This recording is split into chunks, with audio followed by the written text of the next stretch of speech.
Welcome back to the party, everybody. This is Morty, and I am your host, Lutch, aka the Indian Jesus, here to resurrect the second coming of common sense. Everybody hit that like and subscribe. You know I would do it for you. And let's party. Big shout out to the replay gang. Thank you so much for coming back to watch this. Even though you missed the live party, guys, that is the best part. So make sure you are here every Monday, Wednesday, Friday, 8 p.m. Eastern, and sometimes whenever I feel like it. So hit that subscribe, ring the bell, and you will never miss an Indian Jesus live party ever again. If you'd like to support the channel, head on over to TheIndianJesus.com for your very own official merch. Depending on where you live, it is getting cold. You can get a bomber jacket and look cooler than anybody at TheIndianJesus.com. Guys, we do also have a Discord server. It's like a big group chat that is absolutely free to join 24/7. We are in there hanging out, having a great time. And like I said, it's absolutely free. It's a great place to meet people and have interesting conversations, and it's free. However, if you sign up as a member on this channel here on YouTube, you can scroll right below the video and just hit that join button.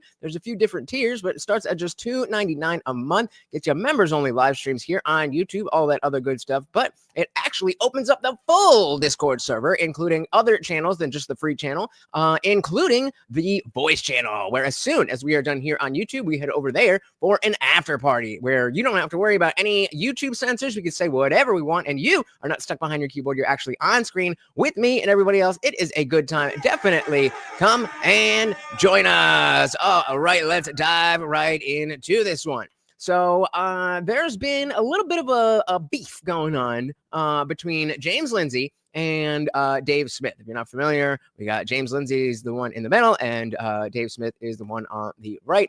And hopefully, there's going to be a debate between the two of them coming up. But it is it's a beef over what does the woke right actually mean. So a while ago, we were talking about how there's, as the left wokeness train is kind of, turning away and getting less and less power and less influence, that you see a division among the right. When we were all the anti-woke, we were all on the same team. But now that that's not as strong, then, other things that make us different are starting to arise. And so I wasn't really, I'm actually still, I'm not 100% on what exactly the differences are between why they're fighting, why there's been a debate. James Lindsay has been saying, "Oh, I'm not gonna debate you because you're, not good enough or whatever," and all of this stuff. So I figured, again, that has not happened, but hopefully it will.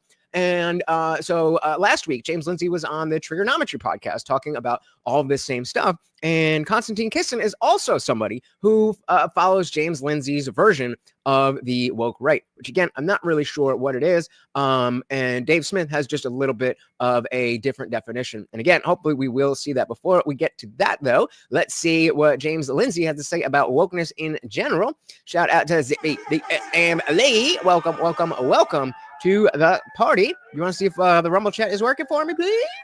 Let's dive right in, guys. As always, if you cannot hear the video, please do let me know. Most of the population of the United States have already moved on from wokeness. They hate it, but the institutions have just completely locked in on it. And so it's got this like zombie character where it's dead, but its body is still lumbering around eating brains.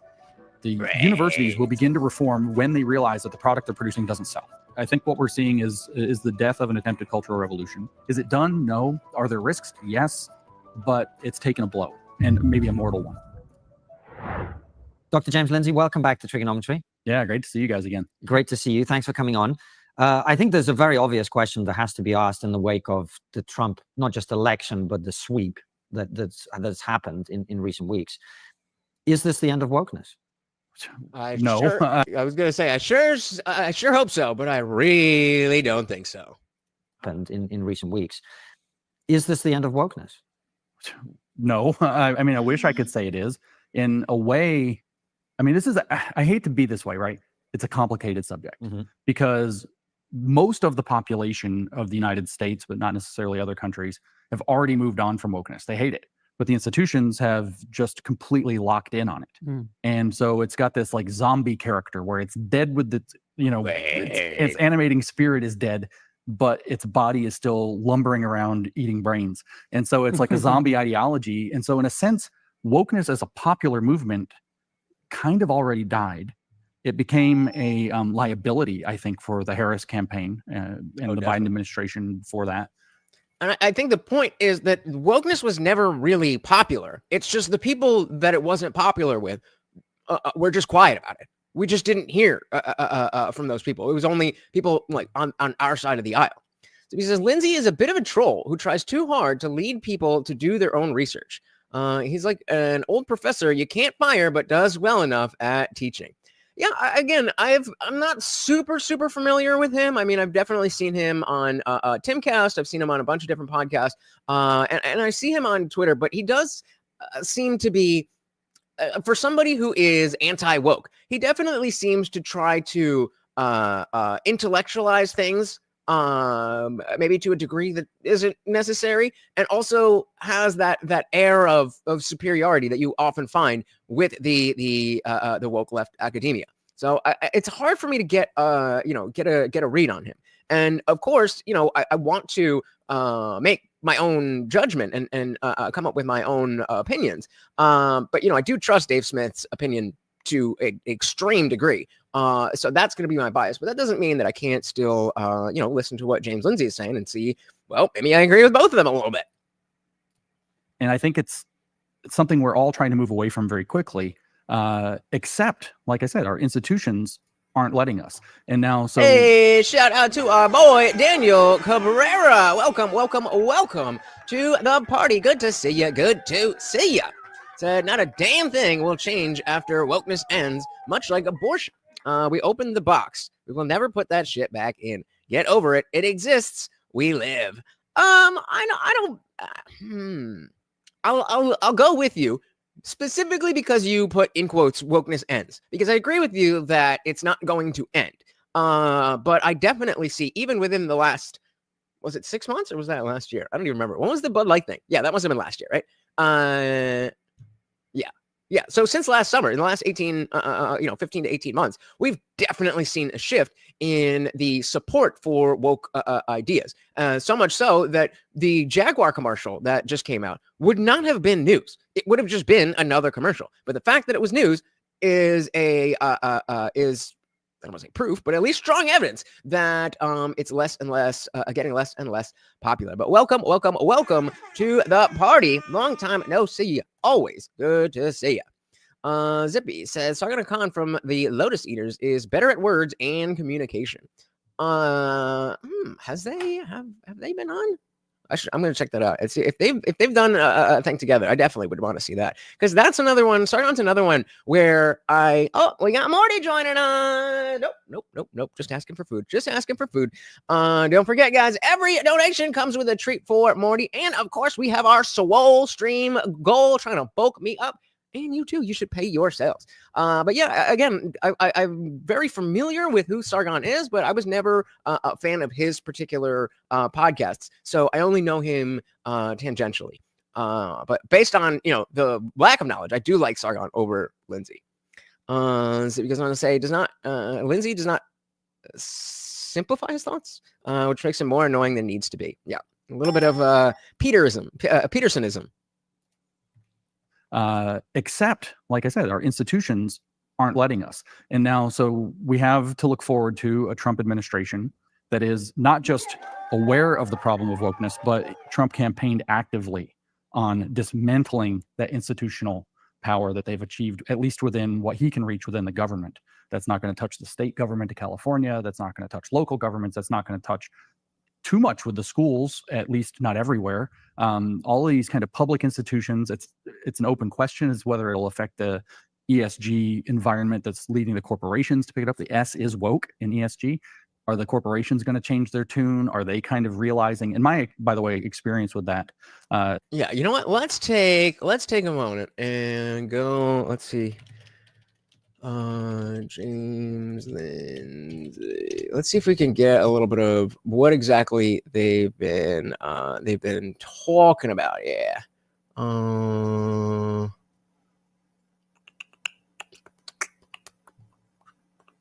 I know it was just like 2 days ago they were talking and had something specific. Give me a second here. Right here. And he tweets a lot. Okay. Okay. Here we go. This is a reply to this. Nope, that's not what I wanted. Okay, so where am I? Where are you guys? Okay, so not too much.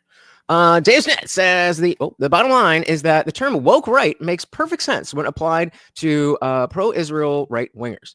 The parallels are obvious. The term makes no sense when applied to America First non-interventionists. It's embarrassing to see people twist themselves into pretzels defending this accusation.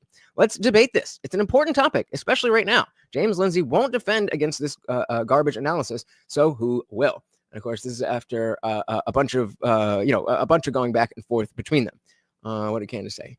Everyone knows the woke right are the people that built their careers off free speech and quote the marketplace of ideas, but resort to ad hominem attacks and calls for censorship on the topic of Israel.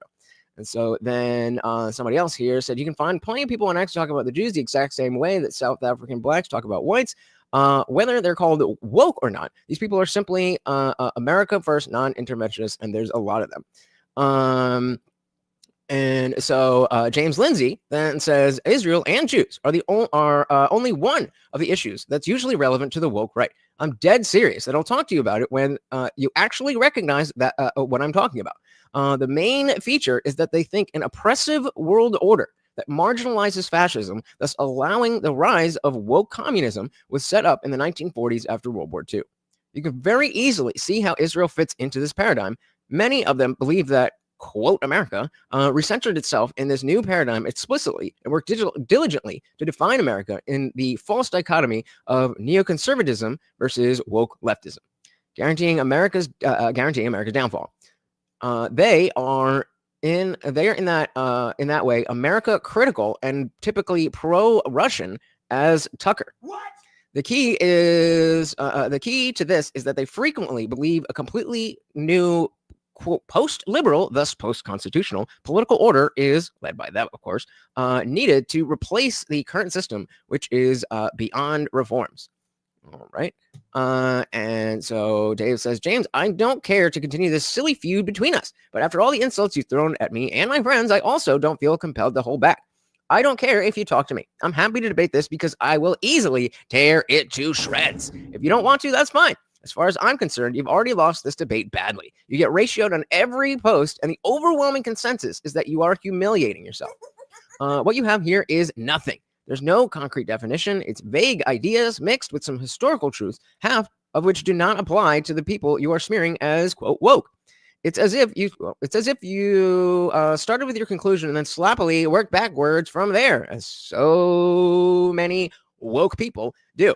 As this person, host of the Blaze, said in his masterful takedown of your nonsense, it's nothing other than, ironically, your own friend and enemy distinction. It's very convenient for you to claim that the problem is that I just can't understand your brilliance. I assure you, I comprehend everything you wrote. I just think it's garbage. Let's see, was there anything else here? Back to them and just making fun and stuff. Yeah. Okay. So that's that's kind of the long and short of the beef. And there hasn't been too much else going on with them. So we're all waiting to see what's going on. But it's a matter of seeing what is his perspective and then what is his perspective before we go into the debate where they are talking about their positions. Libby said they've been bickering on Twitter. James is not losing the smarmy. Oh, we got that one. Yep. Daniel said, okay, this must be explained to me, please. What is a swole stream goal? This is not a phrase I've heard before. It's been a minute. Well, you know how puny I am, and I need that motivation. So you can see at the top of the chat, there is a goal. If we get 20 light blue or up super chats, or excuse me, 15. I brought it down to 15. If we get 15, then I am forced to do 20 push-ups on stream, and anybody else who wants to get in shape can do it with me. But I need you. I need you to bulk me up, and that is totally fine. But we got Zippy, the SMLA. Thank you for the Rumble rant. So I just see woke as authoritarianism. Without authoritarianism, you cannot force your ideas on others. Very, very fair. And of course, Morty very, very, very much appreciates it. And of course, that makes you the new sponsor of the stream. Thank you, thank you, thank you, sir. All right, let's dive back in. Yeah. Corporation's going to change their tune? Are they kind of realizing, in my, by the way, experience with that, this is, I think, a turn of phrase that you guys will appreciate, that the stage has lost the room. So if you go to like these conventions, industry conventions, the stage is up there. We're going to be the most sustainable cruise ship line in the history of cruise ships. And the room is sitting there, and these are professionals, you know, in the industry, sitting there saying, this isn't going to work. So it's this weird zombie position now. And thank you again, Zippy. the left isn't going to let go of it. That's absolutely certain. They're already trying to figure out ways to double down. The primary explanation, at least in the immediate wake of Trump's election, has been that Latinos are now white supremacists. And they have one hammer. Everything is the same nail, right? Everybody's a white supremacist. But those are the crazies, though, James. I mean, what I think we are seeing is that the more sensible people are now a little bit more courageous. Because yes, the center left has always thought wokeness was done. They just were too cowardly to say anything. Yep. There's so many people on the left who really never, ever, ever liked the wokeness, but they were too scared to say anything. And how often we talked about with Peter Boghossian, where he would do a street epistemology, where he'd ask a question. Everybody starts at neutral. You go to slightly agree or disagree, strongly disagree. And everybody would, give their answers and have an open dialogue. And then when it came to the trans stuff, then everybody would just go where they're supposed to go. And later we saw that video where there was two girls on one of those street interviews. And the guy was asking, how many genders are there? And the one goes like, 2. And the one goes like, shh, no. There's whatever you want. What do you want? And they ran away because they're scared. They're scared. I think that's right. And it's starting to feel like they are so desperate now. And that's what losing does, right? Is it pushes you to recognize that if you continue to stay quiet, you're going to continue to lose. That's right. And I think we're going to see a lot of that. We're going to see a lot of this kind of center-left intelligentsia trying to figure out how to walk back a lot of the messaging, how to distance itself from that, to pretend that they were never involved, to pretend that probably it was somebody else that did it rather than them. And so woke. So back to the original question, woke has taken a big arrow with this election, I think, of Donald Trump and the movement that rose up around it. America, I think, very resoundingly said, no, we don't want to do this. We don't want the identity politics. We don't want the manipulation. We don't want everything on earth to be boiled down to white supremacy or transphobia. There are other causal explanations for things that don't go right in the world. And plus, there's hold on, I just want to see how this works. Oh, that looks beautiful. Don't forget about our logo. All right. I mean, my shtick, like it's on my shirt, anti-communist. My shtick is to link this to communist programs, whether in Mao's China or in Lenin and Stalin's Russia or Soviet Union. And a lot of people recognize that now. I mean, one of the primary things, even Trump was saying it in his campaign, was that Kamala Harris is a Marxist. Yep. Zippy said, anti-Semitism is a good boogeyman, a grift to make money from, rather than fight authoritarianism in general. Like with the race grifters, it's far more profitable to chase boogeymen. That's very true. I definitely I've been surprised at how much actual anti-Semitism I've seen. I would not have thought that existed anymore, but clearly it does. I mean, unless people are just really leaning into the troll. But I don't really get the joke. I think I played some role in bringing that to light, explaining her iconic, able to see what can be unburdened by what has been, as being perfectly in line with Marx's 18th Premier to Louis Bonaparte from 1852, which is exactly, he didn't say it, like she said it. he said it, in first of all, a whole lot more words and a lot of jibber jabber, but he said, men. You can say that in more words? Make their own history, but they don't make it under conditions that they choose. So they're burdened by what has been. And he says that the revolutions of the 19th century are going to take their inspiration from a future that they envision. In other words, they're going to be able to see what can be. Unburdened so it's the same by what message. can So anyway, be. I think there's a greatly different circumstance that we found. And so the fight to really put wokeness behind us, I think, really gets to begin in earnest now. We don't have that center-left contingent that's just going to gaslight and smokescreen and run interference around it. Well, I mean, there will be those people. It's just going to be that the people who are not like that, it's going to be a lot stronger. or a lot more. There's going to be a lot more of the people who are willing to be like, no, that's stupid. Or at least less people who are willing to quietly defend something that they don't actually believe in. Zibby said Candace is towing the line, but she is making money off it. Tucker's become Alex Jones light, which is fine.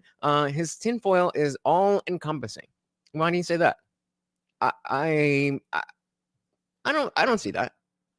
I mean, I could see why somebody would say that, but I don't necessarily think that Tucker's gotten into tinfoil Haggins territory. Yeah. Shout out to Indie Guam Tech. Welcome. So we've seen the horrors of the meme right throughout the 90s and early 2000s. How many times do we have to teach you this lesson, old man? Yeah, I guess the meme right ain't picking up, and neither is trans conservative, but the woke right it is. The woke right it is, I suppose. But welcome to the party. Gaslight and smoke screen and run interference around it. They're searching. The left is gonna, I think, dwindle. There's a lot of people waking up. They're looking for explanations, and the explanations are actually out there. It's not a big mystery anymore. So let's call it. I saw a meme that shows Achilles, a classic art piece of Achilles with the arrow, sticking in his tendon, in his heel. Shout out to Jaden. Welcome to the party. Good to see you. Well, paganism is not a conspiracy, and he's definitely, he had what was that, Daryl Cooper guy on, sure, but I don't think, I think, I don't agree, but I see where you're coming from. I just don't agree. I think I think the level of mainstream, like the relevance to mainstream, is important when we talk about Alex Jones or the next Alex Jones. I think even though we could see a similarity in how Tucker does his stuff and what Alex Jones does, I think the difference is that because of the fact that Tucker is more mainstream, then the ideas inherently become relatively less out there. Does that make sense? So I think we're kind of both we both kind of have a point there, but I still disagree. So Jason's asking her what this is about, and so we just went over a little bit of the Twitter beef between James Lindsay here and Dave Smith, the other guy in the thumbnail here, about who is the woke right, and hopefully they will be debating each other soon. But before they do that, James Lindsay, who is on one side of the argument, was on trigonometry last week. So we are getting his opinion. And then hopefully when they debate, we'll have an unbiased view of what do these people actually think.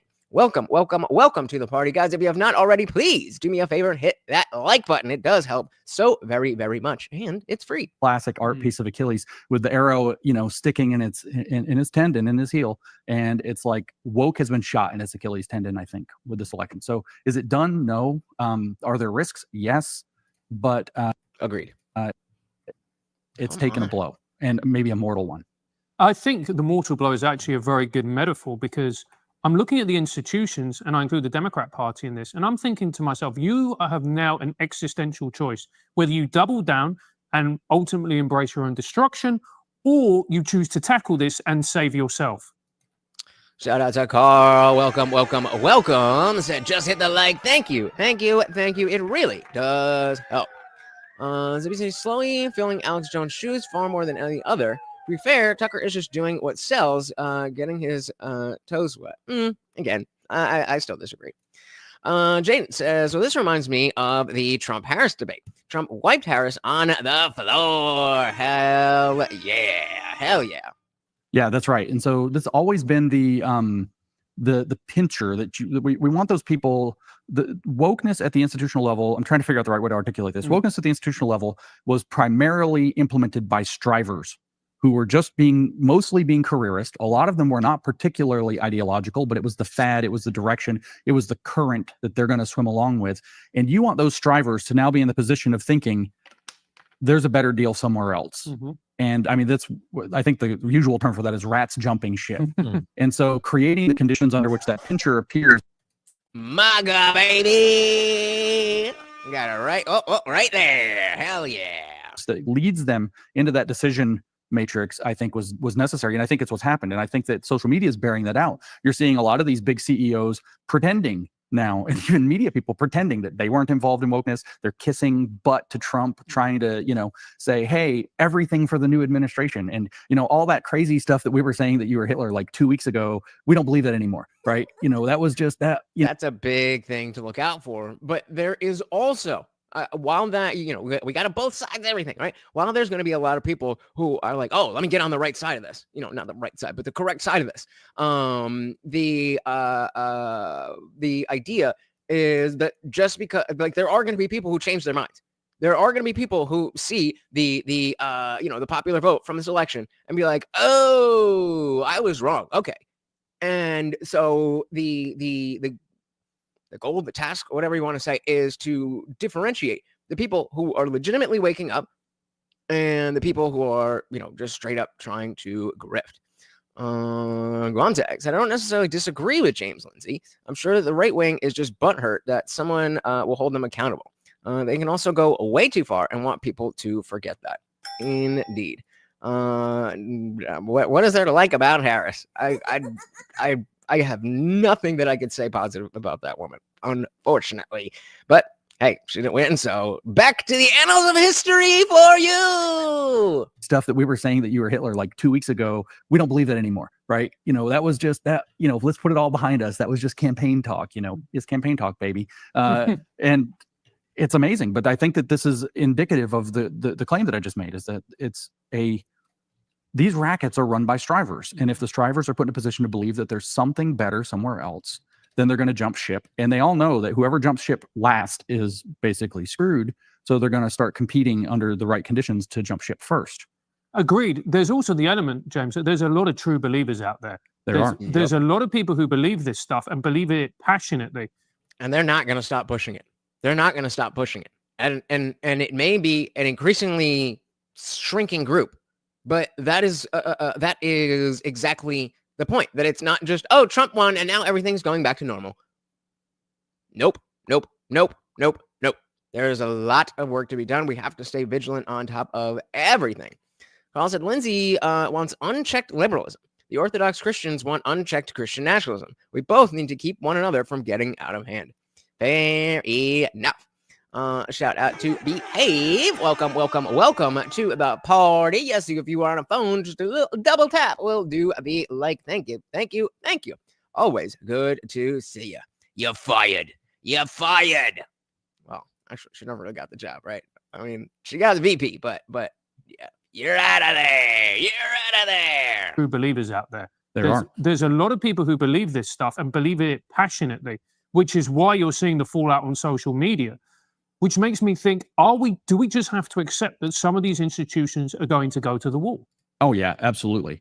Some will. If they're too badly infected with, as it frequently gets called, the mind virus, there's really not going to be a lot of saving them.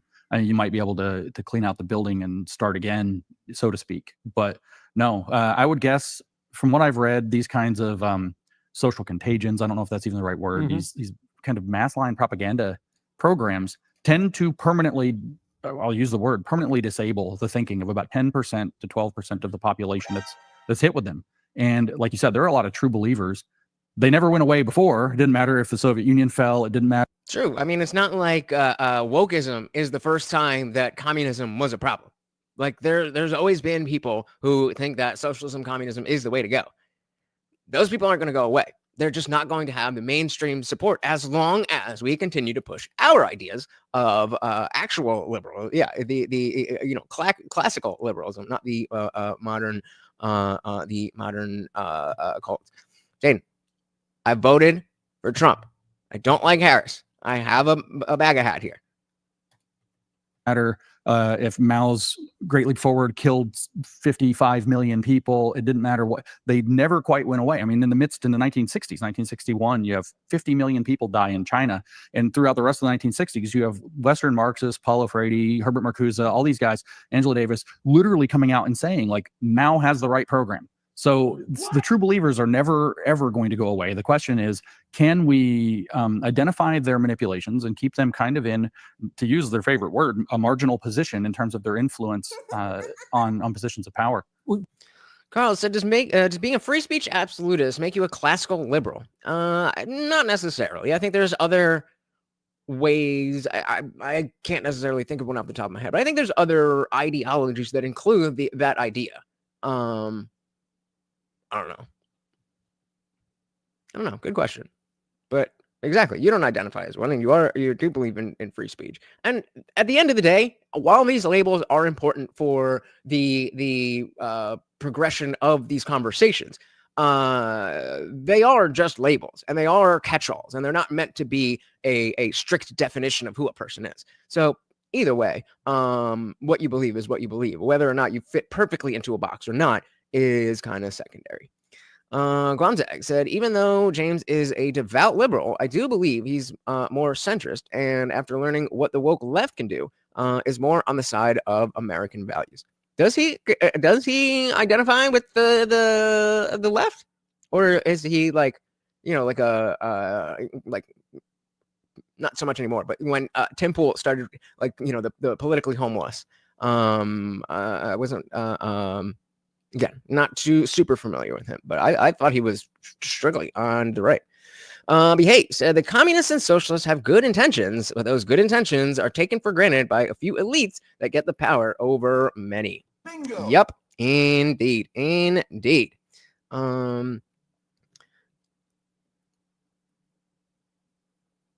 the same time as what? It is about politics, but yeah, it's about a bunch of stuff. Zippy said, if you're a Christian who believes in freedom and liberty, then you're a classical liberal. All right. Your favorite word, a marginal position in terms of their influence on positions of power. Well, just see if I could just finish this, because I'm not worried particularly about tech or STEM industries, because... Well, the argument isn't that there is no such thing as the woke right. The argument is what defines the woke right. The reality is, in order to do those, you need to be a pragmatist. It's about numbers. It's about data. You go with the numbers and you go with the data. What I'm worried about, James, is industries which is about ideas and creativity, because those are most susceptible to this kind of mind virus. And if we're sitting here in LA, you're looking around at the film industry, it's pretty much unlifeable. Yeah, it is. And that's why I'm happy to see kind of a new film industry that seems to be emerging in Nashville, Tennessee. It's in its nascent form, and we're also seeing, we got the big tech center in Silicon Valley, but we're seeing one arise in Miami, Florida, also a financial sector in Miami, Florida, that's going to compete with Wall Street. And so the existing institutions that are this corrupt, especially under the confluence of power moving in a different direction with all these drivers involved, I think we're going to see massive industry shifts from the previous strongholds to new strongholds. And we're going to see a building of kind of a new environment, as long as we can kind of, defend the edges. We're also going to see a lot of these people that are these drivers trying to just, make the switch. Hey, it wasn't me. It was Francis who was woke. It definitely wasn't me. I never did this. I'm not woke. You're woke. No, you're woke. No, you're woke. Shout out to Bill Bradley. Welcome to the party. So the right has long been censorious. That is not the same as being woke. Woke stems from the postmodernism. It is a post-truth belief system. Great. I think that, the Christian right specifically has always been happy to censor things. That's not necessarily, I agree with Bill. That's not wokeness, but it's the adherence. The dogmatic adherence to whatever message. Define woke right as conservatives that go along with the message, don't question the narrative, and only use a book or Sky Daddy to inform their opinions on society and politics.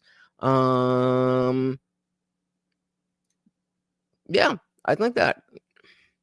think there's a level of the dogma has to be there. A level of, well, you can't question this. And a lot of times that's going to be religion, But that's not that, you know, having a dogmatic belief about God doesn't necessarily make you dogmatic about politics. And shout out to your shy daddy. Oh my goodness. Shout out to and Soup. Welcome, welcome, welcome. So the woke right has always existed, but not like how the woke left operates. The woke left does things censor happy. The right could only dream of. Very true. Very true. Welcome, welcome, welcome. And so that's where the vigilance has to stay up. But no, I think you're right. And I think that this is a, what did Joe Biden call it? An inflection point in history. And I think what we're seeing is the death of an attempted cultural revolution and the dawning of a new opportunity to start closing the door on what made it possible. What we don't want is them to regroup and in 4, 8, or 10 or 12 years, you know, come back and be able to relaunch another program that works effectively the same way. Very true. And I think that would be a product of being able to look at the underlying causes of what makes people woke, right or left. And again, that's why, even though it's just a label, understanding what we're talking about when we say the woke right is central. Behave said the left seethe with hatred to the opposition because they truly think we are evil or fascist. I feel bad that they are brainwashed. I wish we could get along. Hopefully one day. Carl said, I think I heart my Sky Daddy t-shirts would sell, even though the atheists use it to make fun of us. I mean, even Sky Daddy is so like 2005. Like, come on, that's still 2005. I will use it ironically, but if anybody's talking about a Sky Daddy, like that's old news. Bill said, are we just saying all moralizing is woke at this point? The right has not changed. There's always been dogmatic moralizing from the right. Never called it woke.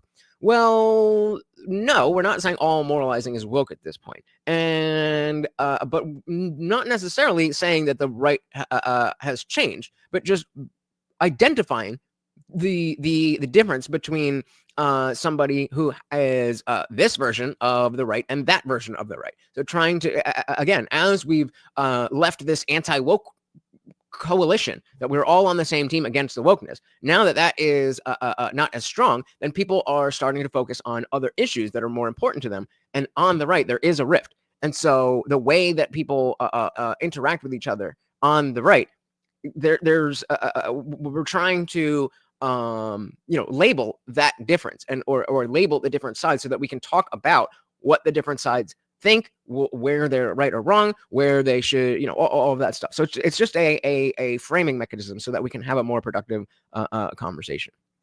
Woke specifically stems from an academic school of thought called the Frankfurt School. Well, and language evolves, doesn't it? Language evolves. Context of the woke right are the mega churchgoers who don't have a problem with their priests being bringing in a cutout of George Bush Jr. and forcing them to pray to it.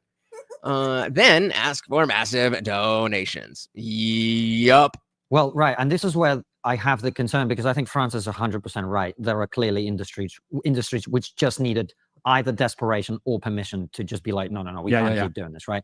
And the business world and tech and others are like that. Permission's actually, just to interrupt, I'm sorry, but no, it's fine. Permission is huge. Yeah. I mean, in 2020, in 19 or whichever it was that I finally realized I was going to vote for Trump for the first time, I realized it was my wife saying that she was going to vote for Trump. She didn't convince me. She said, I'm going to vote for him. And her attitude, if anybody knows my wife, her deal is always like, I don't really care what you think. Here's what I'm going to do. She's super based. So she's like, I'm going to vote for him. And I was like, I felt, it took me a couple of days to realize what she gave me, but she gave me permission to admit that I was too. So when you bring, not to divert you, but when you bring up permission, that's huge. And so these industries are, I know when I say the stage has lost the room, there are a lot of executives in these corporations across all these different industries looking for permission to do something different and get out from underneath the thumb of 26-year-old white women who got too much time in college and got their brains fried by feminist and queer theory. Yep. And I mean, I make fun of him about being a beta with his wife, but he is making a solid point that, the permission to say, I don't necessarily like Kamala Harris, or the permission to say, maybe I definitely support trans people, but maybe sports is not the best place for that. Those kinds of things. The permission that people feel like that's not a bigoted thing, that you're a bad bad person if you say that. That is definitely definitely big. And I mean, it kind of is, but yeah, it is. It is. Because I've had to rethink how bad George W. Bush really was in light of Donald Trump exposing how fake the news is. He sucked, but he was anti-abortion and gay marriage. I would vote for him again. Well, that's exactly the point I was going to make. I think in terms of the business world, you see these giants of industry and finance. Bill Ackman was, before the election was on our show.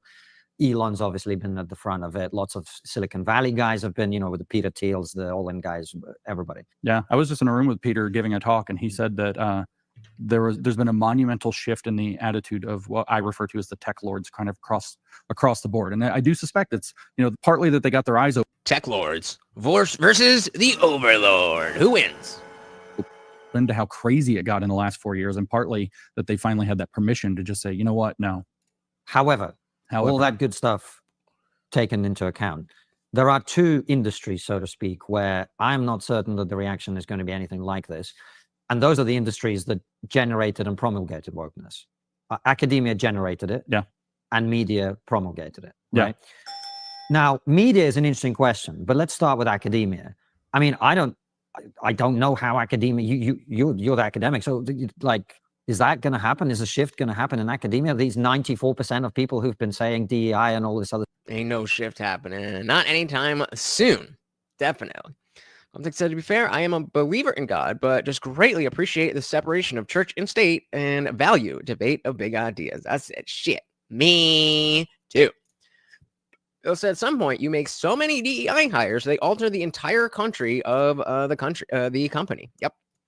Carlos, do you think CNN was being honest about George? I wasn't paying attention. I honestly wasn't paying attention back then. But it does seem like he only wanted to get into Iraq because of Daddy. So probably not. This stuff is wonderful. Are they gonna? Oh, I thought the question was, would you vote for him? But were they being honest? Of course not. Of course not. But that doesn't mean that the truth has no overlap with what CNN said. Learn? Well, let me protect my reputation before I answer. I apologize for former academic. I am putting as much. I thought about giving my PhD back. I don't even know if you can do that. I am definitely try to put some distance between me and that Sure. burning building. No, academia is not going to reform anytime soon. It will not. That is, like you said, it's whether we want to call it the cradle or the crucible. It doesn't matter. That's where this ideology was cooked up. Yes, there's the argument that the street activists, the community organizers played a part, but there was not just a revolving door. There was literally people working in both positions, professors and street activists at the same time. Bernadine Dorn, for example, from the Weather Underground, was English professor, I believe, or something professor at Northwestern for the rest of her life after she got out of prison or whatever it is that she did in the late 60s or early 70s. And so academia built this monster. In particular, colleges of education built this monster more than anything else. And a lot of people don't understand that. So that has downstream effects into not just academia, but academia writ large, including the K through 12 education system and the federal and state apparatuses that make education what it is. So, well, right. You have to brainwash the teachers to brainwash the kids. Well, this is something, again, to name the kind of trifecta of evil here. Lenin, Stalin, Mao, they all three understood. And I talk about this kind of a lot on social media and elsewhere. They understood that if you want to control a population, the primary things you have to control are education and media. And with education, we can also include, Mao was very diligent on trying to transform the intellectuals, the so-called intelligentsia, which includes everybody who did intellectual work, writers, journalists, etc. But they have to control the media, and they have to control the academic output. They have to be able to brainwash the next generation of children and the next generation of professionals. That's the game. Brainwash the next generation. And so the more generations that we have that oh yeah, this is just what it is, the harder it becomes to break that pattern. With the second of those, I should say, professionals being more important to the long march to occupy those institutions. And right. So if academia is not going to reform, what are they going to do? Well, Francis said the magic word. These other industries in the world boil down, once they have the permission to do so, to be pragmatic. They have a problem to solve. They want to make whatever it is that they make. If they're driven by passion or vision, they want, I think Elon Musk's primary interest in rockets is not to make money. he might make a lot of money or he might make some money, but I don't think that's his drive for the rocket. It's his vision, right? He wants to get humanity to Mars. And that also tracks with, remember when he bought Twitter and he was just telling all the advertisers, if you don't advertise, then fuck off. I don't give a shit. He wants to build out a communications network with Starlink that's just, the next generation of communications technology. So the man's money, yes, but vision. So whether it's that or whether it's at the end of the day, bottom line, got to make product, got to make money. The pragmatism comes into effect. So the university system, if they decided for whatever reason that they wanted to run a business model like they're a business, like they're an industry rather than an educational program. Imagine that. I remember when I was a Never Trumper and people would talk about running the country as a business. And he's like, well, what are you talking about? Business is so different. We're talking about people's lives. Stupid. I don't know where I got that, but I believed it. And let's accept that. They are producing a faulty, defective product that produces liabilities for those other corporations. And that is a disparity. That's a stage in a room that are no longer connected, that are drifting further apart. The stage is academia producing defective products, and the room is the rest of the world needing educated, competent people, which means that the pragmatists in that world are going to figure out, once they have the permission, how to produce the workers that they need who can actually do the jobs, not only stupid DEI bureaucratic or ESG bureaucratic BS HR positions, but rather people who can actually do the work and get the job done. Like we saw with, again, Elon taking over Twitter, fires 80% of the workforce, and the place runs better. Yeah, so Bill's talking about basically how everything is, we frame everything by identity and oppression. That is the aspect that is, again, not new to the right, but that we are focusing on the right. Whereas that framework was so much stronger with the woke left that we didn't really need to discuss it. But now that it is appearing more prominently on the right, and we have less of that on the left, that's why it's becoming more of a focus of discussion. This is, I think, something the industry is going to start doing. This is a shift I'm already hearing from people in industry, is that, they're more reticent. That's a very polite way to put it, to hire college graduates. They're especially reticent to hire Ivy graduates. And so the pragmatists, which means outside of things like the government bureaucracy, the consulting grift, revolving door with the government bureaucracy, outside of that whole kind of like very toxically corrupt sector, which is a very lucrative and big, powerful sector. But outside of that, real work has to get done. At some point, it's time to start moving forward. If we get the ESG environment straightening out, American productivity and Western productivity is going to be unleashed. And these people are going to want to solve problems, make money, put their vision into the world. And they're going to find other ways to find competent workers and to basically tell academia, look, if you want to provide a product, stop providing a broken one and we'll buy it again. In other words, the college degree. Yeah, exactly.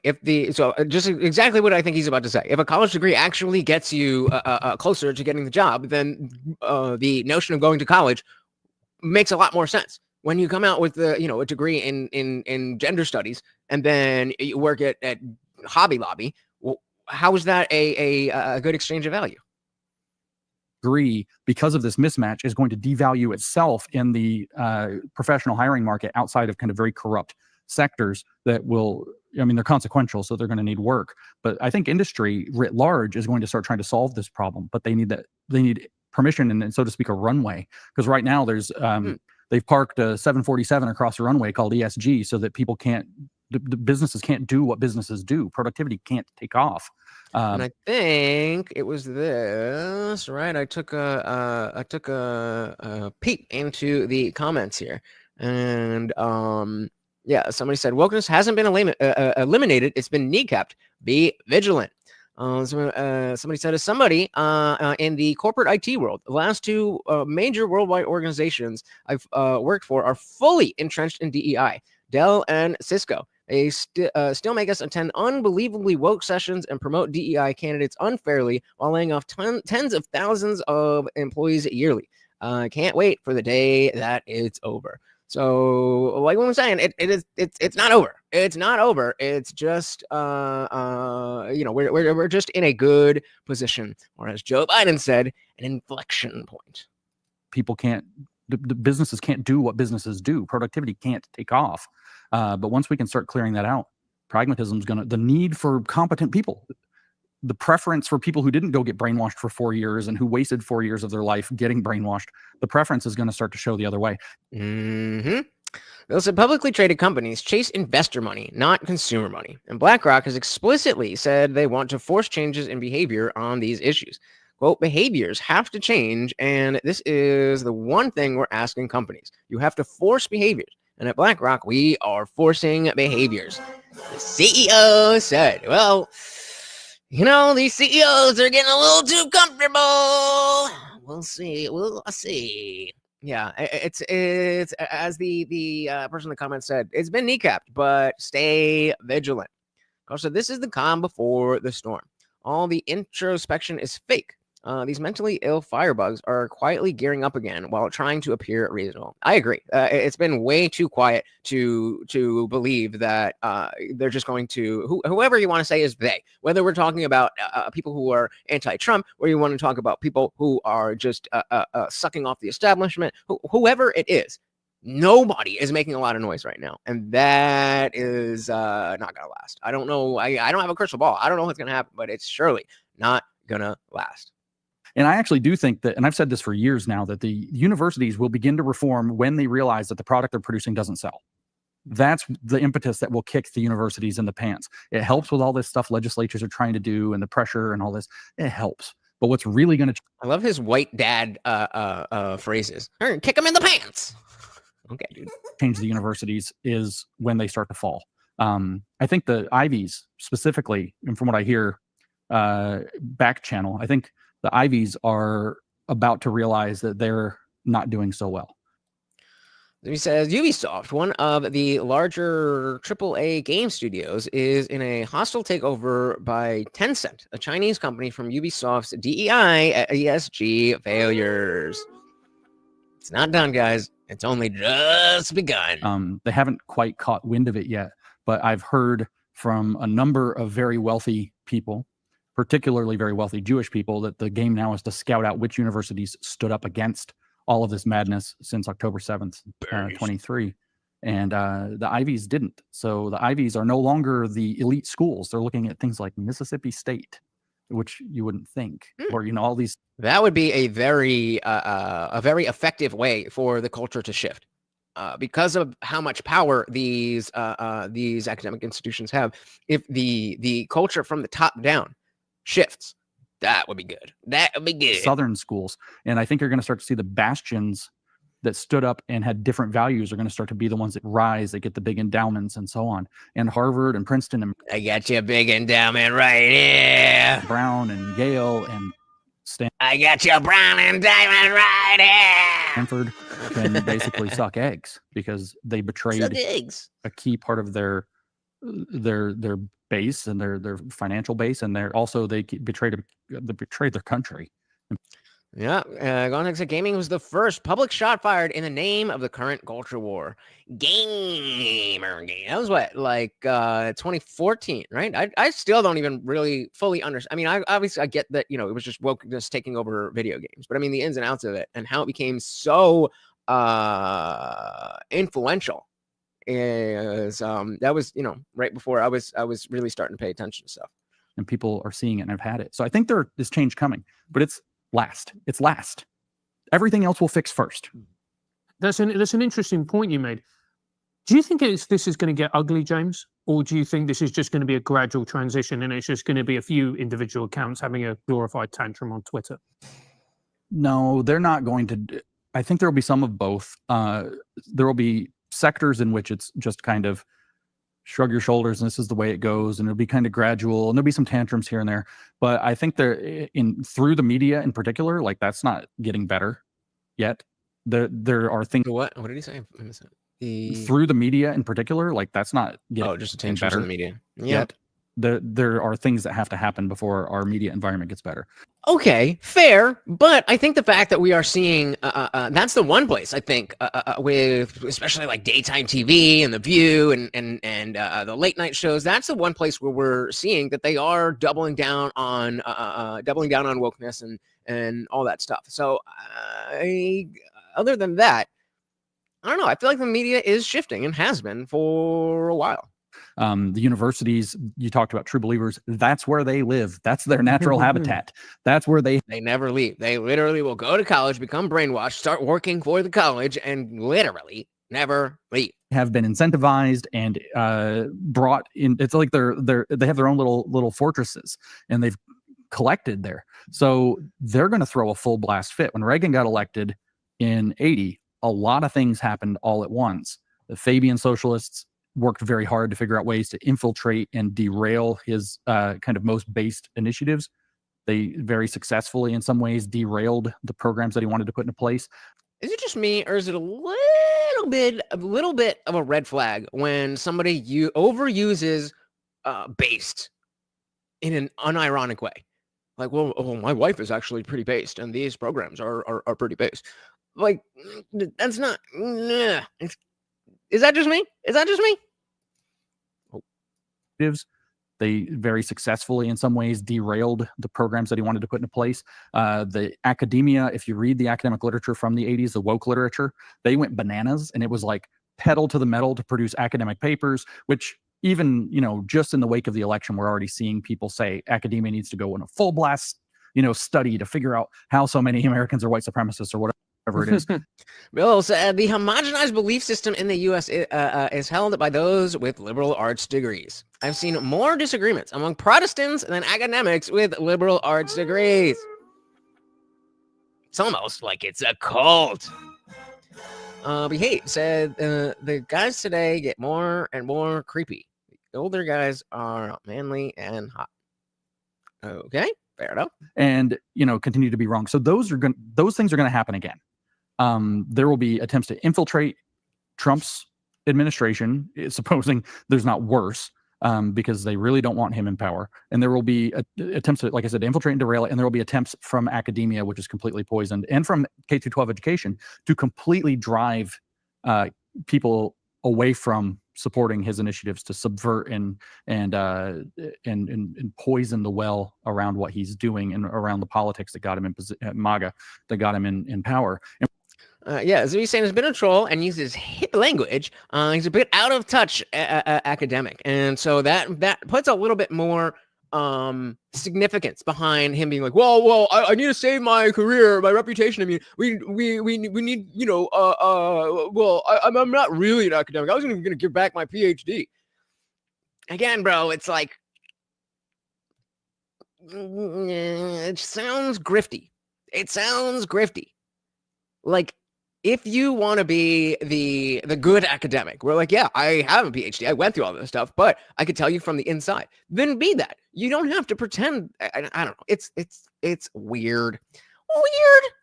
One sec said, saying based unironically always makes me picture an edgy 15-year-old. Cringiest when someone over 40 uses it. Great. Great.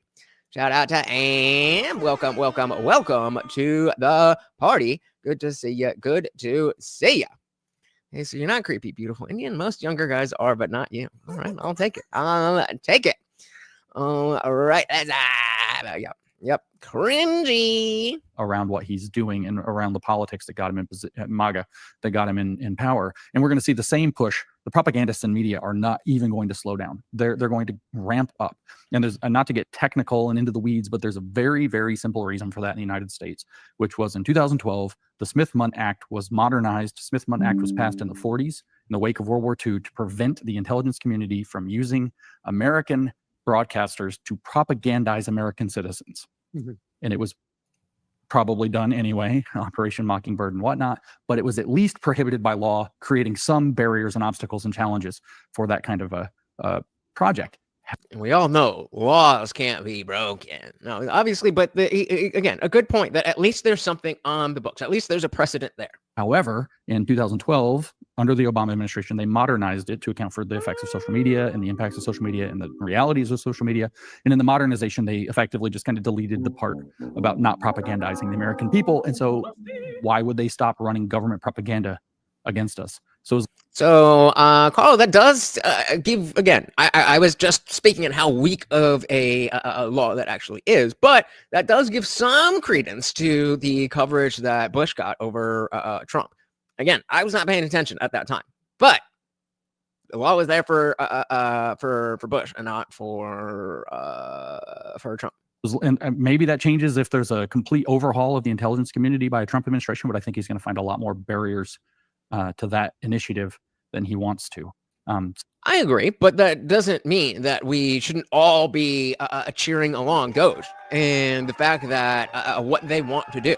And this is kind of mimicking my mentality of way long ago when I was a Bernie bro. That like, okay, Bernie is a little too far out there, but he seems genuine. Again, this was my thinking in 2015. I never would. And I don't think that even though that doesn't necessarily apply to Bernie, I do think that there is relevance to that, where you're, Trump calls it the big ask, where you go a little bit further and then you get reined in a little bit. You know what I mean? He's going to find a lot more barriers to that initiative than he wants to. So those two sectors that you brought up, education / academia writ large, and the media, it will not just be tantrums here and there. I do think what we'll see, just to keep the metaphor though, is we're going to see the stage and the room moving further and further apart the longer they do that. Yeah, it's interesting that you said that, because whilst you were talking, I was thinking about Reagan. And look, correct me if I'm wrong. I wasn't listening. I was thinking about Reagan. I'm not an American. Trump, to me, seems a far more divisive figure than Reagan, number one. And Reagan never had to contend with social media. Right. And also the Smith-Mundt thing. He also didn't have to contend with a hostile, whether we kind of call it a deep state, a counter state, intelligence apparatus, whatever. He didn't have to deal with a relentless propaganda push to inflame and drive insane a population about him. So Reagan was a much more widely accepted figure. I mean, in 84, he won 49 states in his election. Which, we were just looking at that map yesterday. Trump, what was it? No counties, zero counties. Zero counties Goose egg. Further to the Democrats, or to Harris, I should say specifically. Then they went to Biden. Zero. So every single county in America moved away from the Democratic presidential pick in the last 4 years. Every single one. Talk about a mandate, right? But I don't know that actually Trump is this more divisive character. I think that's actually very difficult to tell, because we have Trump and then we have the Trump derangement media creation about Trump. That's it. Let's put it to you guys. Which is more divisive? Is it Trump himself or Trump's personality, we'll say, or divisive? Trump's personality and delivery. We'll put that in there. Not even his personality. Trump's delivery, because that's really what we're talking about. So Trump's delivery or the media coverage. Come on, I can type. Boom. Carl said, I vividly remember George W. Bush trying to deport an illegal immigrant criminal, and some Catholic church was providing sanctuary from ICE. Expect more of that. Yeah. Gonzags, I'm actually confused on if we are talking about Sargon or Lindsay at this point. Again, 6 of one, half a dozen the other, right? And I know that Trump is coarser than Reagan was, and Reagan was very smooth in his delivery, very smooth in his speaking, very generally likable. Trump is from Queens. He's like rough, but he's also, once you get past that veneer, he's also this kind of like weirdly adorable grandpa and tremendously funny comedian that's quite likable. But the media have turned him into a figure. So I don't know which is more divisive. And I believe in the DARVO, the deny, attack, reverse the roles of victim and offender, which is it's how psychopathic abusers flip the story when they get caught. I don't know whether Trump is divisive or if the DARVO that the media put out, which we call Trump derangement syndrome, which Trump says it destroys the mind and then it destroys the body. He's funny. So I don't know which one it is. I don't know that he's more divisive or if the environment is more divisive that he's in. I mean, to be fair, January 6th would never have happened with Reagan, and the rhetoric, stop the steal and whatever. Okay, so out of 6 votes, already 100% of you say the media coverage, and I agree. So let's move on to this next question. If there was social media Do you think would a Reagan J6 be more plausible? Meaning, if there was social media, he's saying, well, clearly there was never going to be an insurrection-esque type thing with Reagan. Are we saying that that's because of Reagan, or because of social media, Reagan and Trump, or social media? Let me see what y'all think.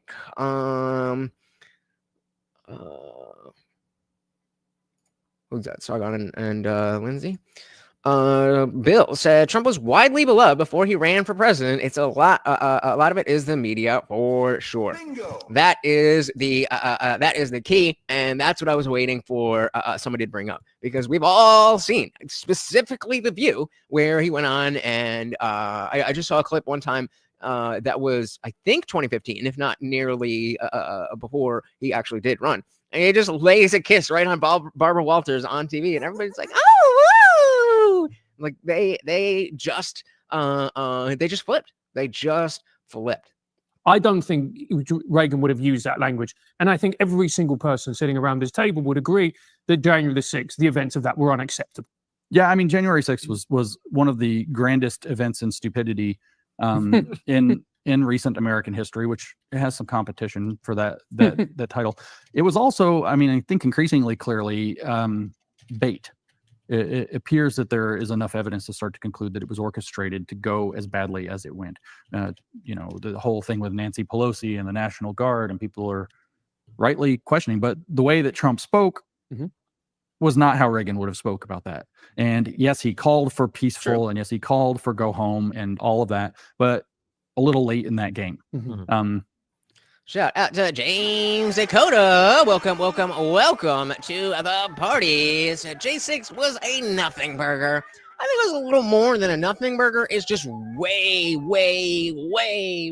blown out of proportion. But welcome to the party. Gromtech said media is huge, but we were also dealing with a different kind of society back then. Before social media, what was the end of that sentence? Before social media, what?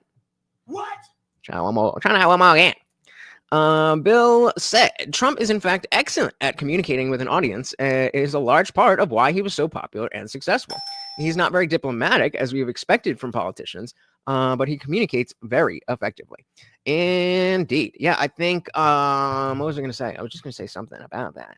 I forget. Right out of my head, but absolutely great. He says the reason why the left freaked out over J6 is they know they are tyrants. Do we count that as projection?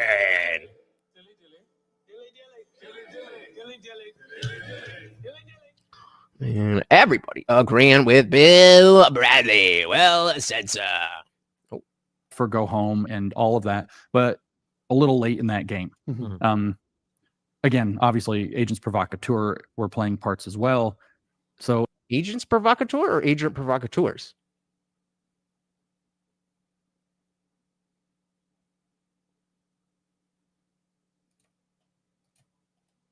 Again, obviously, agents provocateur were playing parts as well. So it's a complicated situation.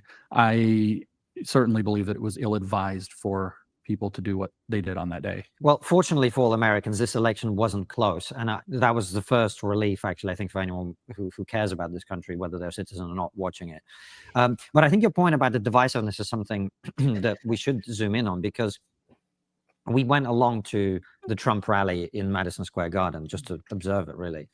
And that's when I think there's a little distinction that I hadn't quite realized, that those of us who consume American media and thereby conclude about things about America don't.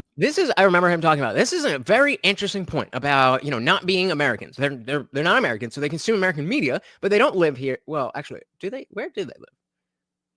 Either way, they're not Americans, so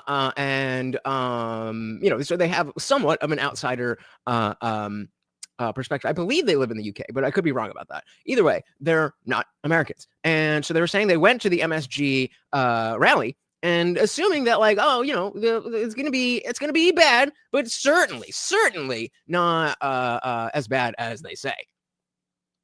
Who consume American media and thereby conclude about things about America don't understand. I think most people assumed that the media were hyperbolic. In other words, the media were lying by exaggerating. But when we went there, I realized they weren't lying by exaggerating. They were just lying. They're just lying. They were just lying. Outright. Shout out to the Camcast. Welcome to the party. A Canadian. So I like having takes on Americans. Well, we like to hear your takes. Just realize that, like, if we don't like it, we're gonna be like, shut up! You don't even know. So, you know, welcome to the party. Also, another interesting tell on George W. Bush media coverage is that they were merciless on him when he mispronounced or made up words. When Biden can't speak at all, they just say it's a stutter. Very true.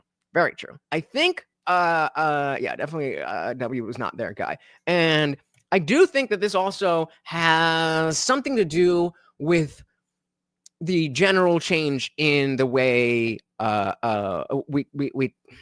the way, I don't know, what am I trying to say? The way that we as voters and we as society talked about this stuff.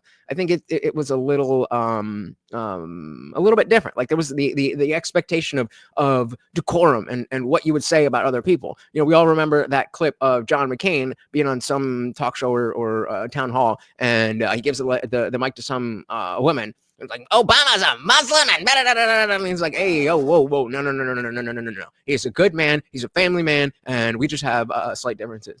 That was a different time.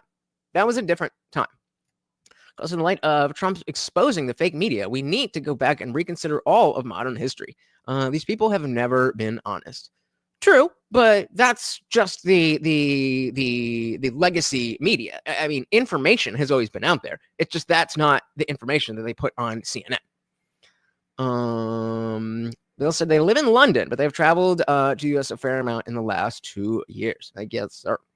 Guantek said people thought Bush Jr. was stupid, but it was the unjustified war that people judge him on now.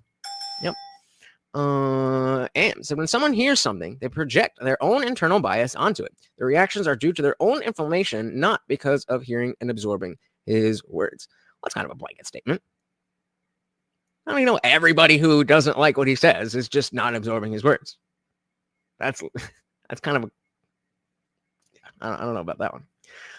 Bill Bradley said they paint W as bumbling as part of the narrative that Dick Cheney was the mastermind in actual power. The joke was that W was just Cheney's puppet. That narrative has faded, but that was the story.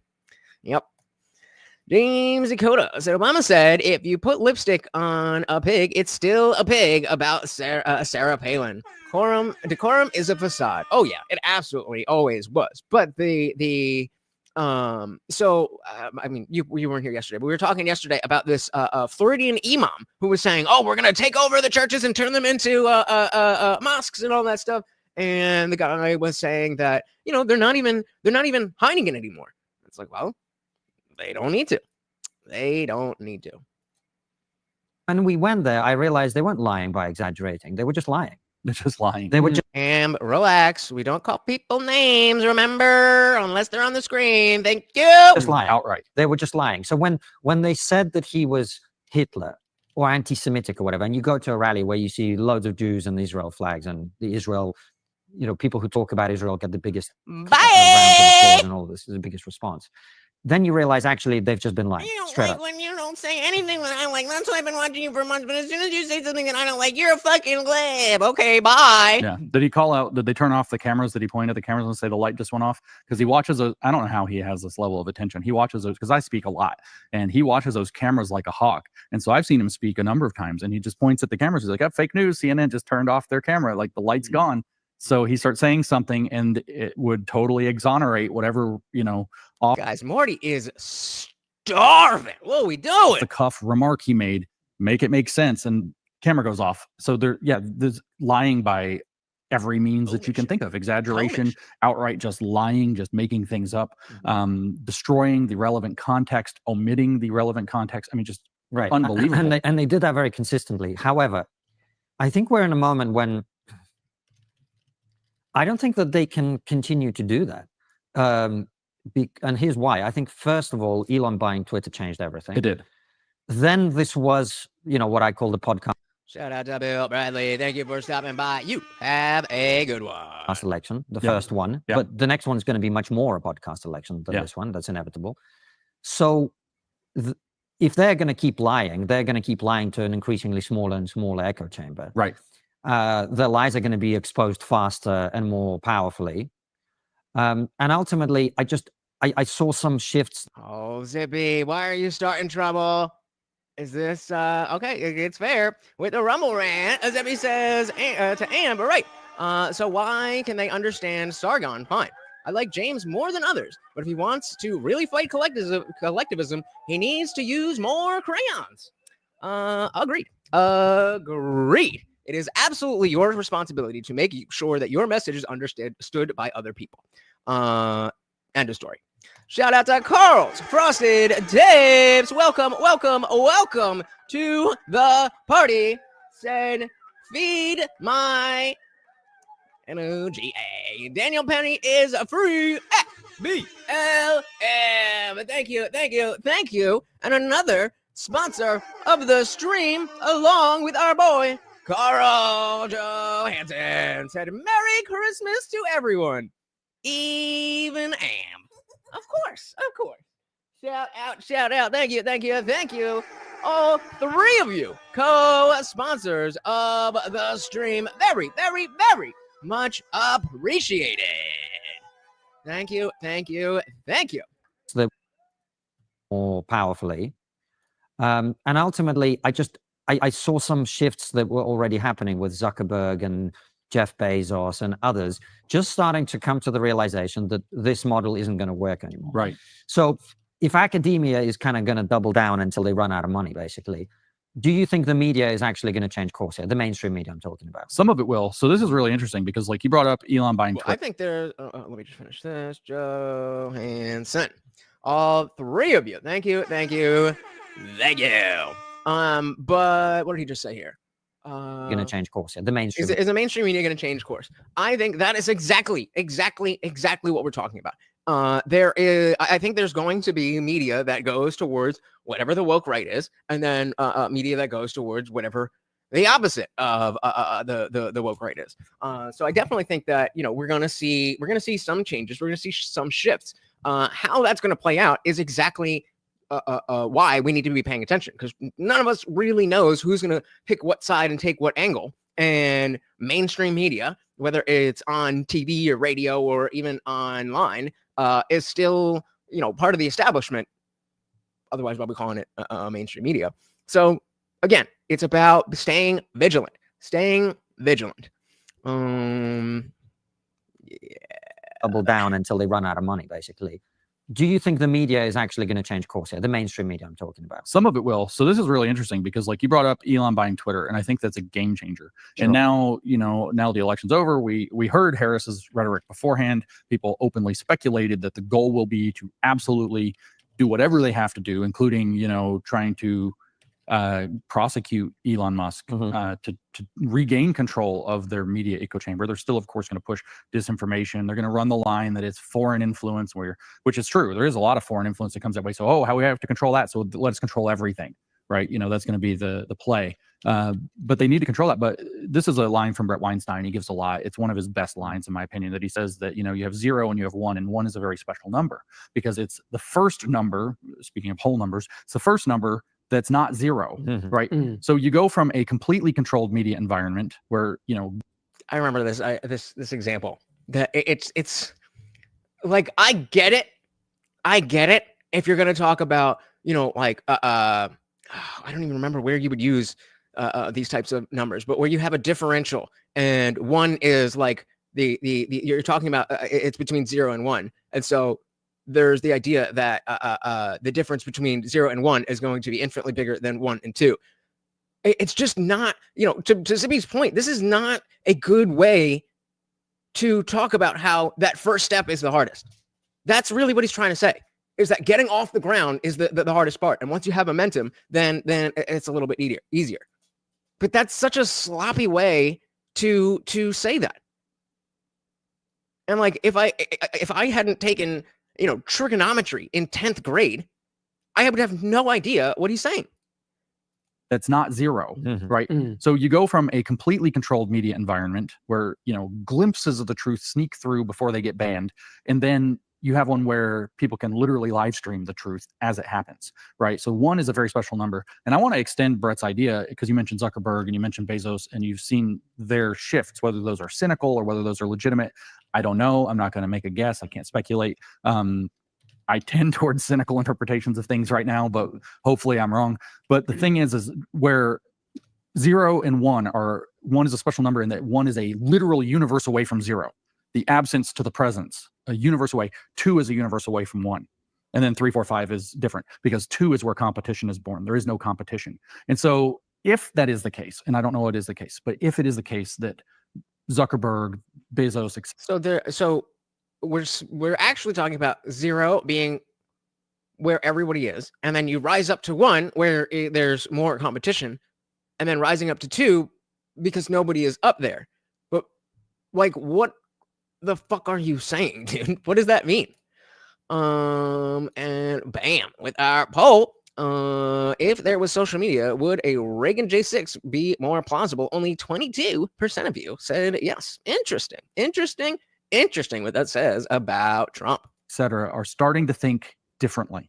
Or even if it's just a cynical play within that space, a true competitor to X or Twitter for a space where the truth is happening. People are seeing that, Twitter or X, I guess, performed better during election night than ever before. It's getting ratings better than any media outlet currently.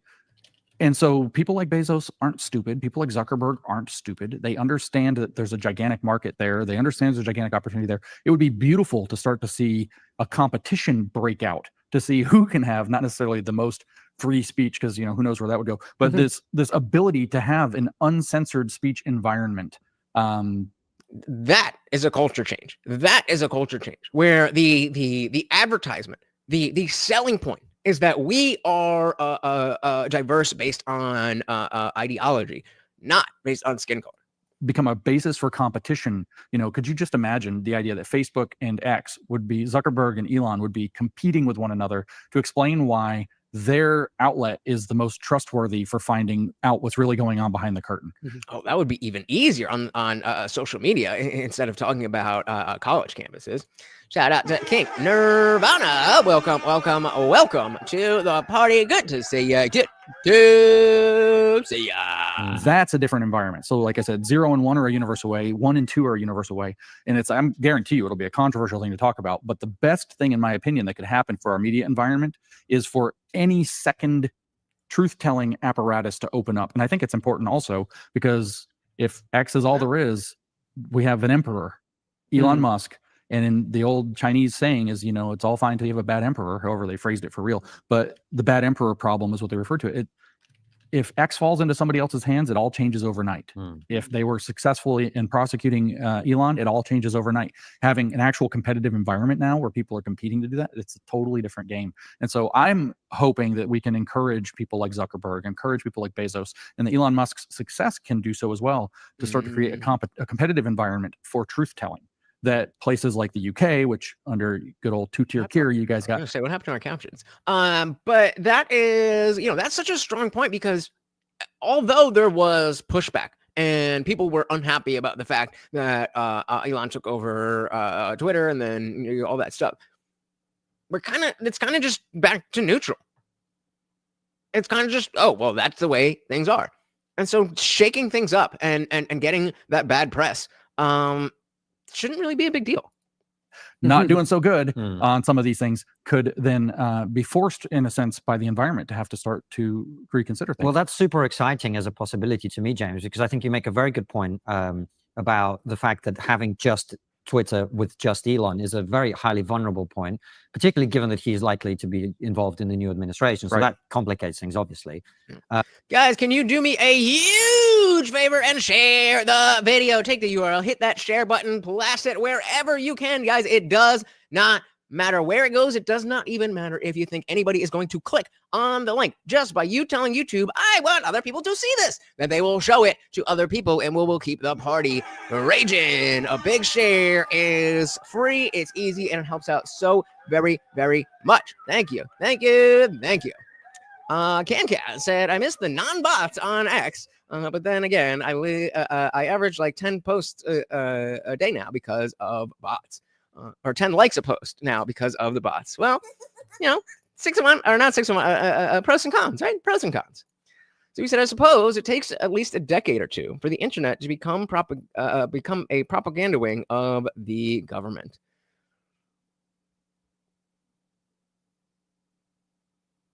True, but I think the fact that we're turning that around, or maybe I'm not going to take credit for it, but that Elon turned it around. I think that is, I guess that we're saying, like, look, whenever there's a new mode of communication, eventually that's going to become a propaganda wing of the government. And so to look forward, make sure that whatever is next doesn't happen. Mid-80s and 90s is when media news slowly took over. Yeah, and so if we were aware of it at the time, then we could have fought back against it, but we just didn't know any better. Now with social media, we can at the very least, fight the fake news media in general. Not that they're not going to make it, but that we can have so much information out there to combat them. Hopefully. Given that he is likely to be involved in the new administration, so that complicates things, obviously. But what's exciting to me about that is I think there are a lot of technical problems that are unsolved on social media that we haven't worked out, because yes, free speech is what we all believe in. But what about the fact that there's a lot of things that are being disseminated very quickly and powerfully that are objectively not true, right? Yeah, we definitely need to break up Google. Break up Google. Like community notes is a very good opening into that. Yes, I agree. It's a very good foray. What do you do about foreign bots? Elon, when he first took over Twitter, talked a lot about this. We know that there are a lot of people who are getting engagement that is not genuine, is not authentic, and it totally. Months, please remember to drop the Discord link when this banner comes up. Thank you. It misrepresents the reality as a lot of people perceive it. That's right. So there are a lot of technological problems with social media that remain to be fixed. And I think we really need some of the brightest people in the world to be looking at how to do that. Yeah, I agree. And with social media platforms, being that they're private sector, being that they're for profit, you have this added weird layer of kind of cross-industry pollination or pollution, however you want to call it. So technically, the advertisers, even on new Twitter or whatever on X, the advertisers still have immense sway over what people are saying and doing. I mean, all right, so before they get into that, let's see. Zippy's saying, in regard to Reagan and J6, the law and self-regulation the industry did was not as sloppy. People got dumber post 90s. There's more wool pulled over eyes. How does that track with the very last thing that you said? In the 80s and 90s, media took over. Oh, because they took over, people got dumber. Okay, that makes sense. And then, and by the time we get social media, we can look back and be like, oh, they were lying about that. Fair enough. They were looking to break off Chrome from Google and not let Google make a browser for 5 years. Well, as long as I still get all my what do you call them? All my extensions work, then I don't care. James says, is this stream genuine? Is this stream AI? Was I duped again? The world may never know. If you have to ask, you'll never know. And look at the number of people who put, censorship icons like asterisks and certain keywords in their tweets or their posts specifically because they know that if they say certain words or if their reply environment becomes sufficiently toxic, that they're going to get coded for advertisers as a bad bet. Well, that's a lot of the blue check Elon bucks payout model is based off of that level of engagement. And so there's an entirely the advertiser milieu is still the thumb. Milieu or milieu? Mr. Academic. Is still heavy on the social media scale too, and so there's a lot of like cross industry pollution. There's the bot problem. There's the fact that social media is even without bots, it's totally gameable. If we wanted to start our own cult, what we could do, we could call ourselves Groypers or something, and we could create Discord servers with thousands of members, and we could put what tweets we want attacked in there, so that thousands of people go and bombard a tweet. We just calling out the Groypers. Is it raining? Why is he? Well, he is shivering. He's doing the Chihuahua shake in my lap right now. And he is not happy. Camcast said, IndianJesus is an AI generation given false credibility as a streamer through long-standing online presentation. He will even sometimes mess up reading to make you believe that he's actually a real person. But it's actually perfect. It's actually perfect. There's absolutely nothing wrong with the IndianJesus bot. It's only dumbing itself down to make sure that you guys, you lowly humans, can resonate. Yeah, we were just talking. Who just said that? Cam said that. The dead internet theory isn't even a theory. It's just a sad fact. Bingo. What percentage of your internetoid online are even human? Yep. Scary stuff. And we could put what tweets we want attacked in there, so that thousands of people go and bombard a tweet. It used to be called a Twitter storm or a pylon. All artificial. The left did it perfectly. The woke right does it perfectly, to introduce a new term, I guess. And then the other side of that is you can put in the tweets that you want promoted. So somebody can say, yeah, but did you think about the Jews? And then it gets 700,000 likes or something like that. Not really that many, 7,000 likes in an hour, because it's in a Discord server with thousands of people creating an inorganic activity, which might include I wouldn't be like, I would not be surprised if it's more than 50. I would not be surprised at all. Lots of people, all of their secondary burner accounts and bot farms that they may run or own or pay for, so that you can create a highly manipulated false view, a manufactured reality, like the left like the postmodernists talked about, like the left weaponized for the last 10 years. And this is high level psychological and political warfare. I have this metaphor. I haven't really developed it well, so it's going to come off a little bit wrong. But after the invention of the firearm, the world changed in a significant way, especially after the invention of semi-automatic pistols that you can easily conceal and deploy 16 rounds in a matter of a few seconds or whatever, right? So like a Glock, you can just tuck 16 rounds, no problem. This changes things. This, I think, is a huge issue for our 2A people or Second Amendment people in the United States. They understand that self-defense against a force equalizer of that kind requires the good guy with the gun, so to speak. Well, here, that's a physical or kinetic warfare environment. You could imagine it being like going on Omaha Beach if you want something really visceral. Would you go on Omaha Beach without a helmet? Would you go on Omaha Beach without your gear or your boots? Would you go on Omaha Beach without your machine gun? Would you? No, you would not. Nope. But here, we're in a political warfare environment where there are bots, where there are servers, where there are all these things, burner accounts, where there's all this coordinated manipulation. And whether you like it or not, we're here in Los Angeles, so we're on the streets of LA, whether you like it or not, you have to be aware that there are potentially dangerous armed people around you, and you have to act accordingly. Well, on the internet, you are in a propaganda environment, a political warfare environment. You're on a battlefield, whether you like it or not, and you have to learn to act accordingly. And like you said, you are on a battlefield. Carl said also, according to simulation theory, we are all bots also, or computers if you prefer. So those can be separated. Those can be separated because while that may be the case, there are levels to simulations. And so you have a simulation of a simulation of a simulation of a simulation. And those bots would be simulations of our base reality. So even if our base reality is in fact a simulation, those bots are not part of our base reality. But yeah, we're probably all computers. So because I love half or more of my followers on Twitter. So yeah, there's lots of bots. Still 100 left or so. Maybe they just don't like you. Maybe you're just a loser. Camcast said all fun and games until you get unplugged from the Matrix. My eyes. Why do my eyes hurt? Because you've never used them before. King said Dave Smith doesn't like this guy, so I hate him as well. Kidding. I forgot what Dave's beef with him was. So if you if you want to, I actually did go through a little bit of their last few things. If you want to, after the stream, just go back and look. But basically, they're fighting over what defines the woke right. And so I hope that that's going to be a debate that we can cover, because I do think it's beneficial for us to have a term that is a little bit of shorthand where we can talk about these people. And whether what that is going to like how that's going to play out is why we need them to sit down with each other.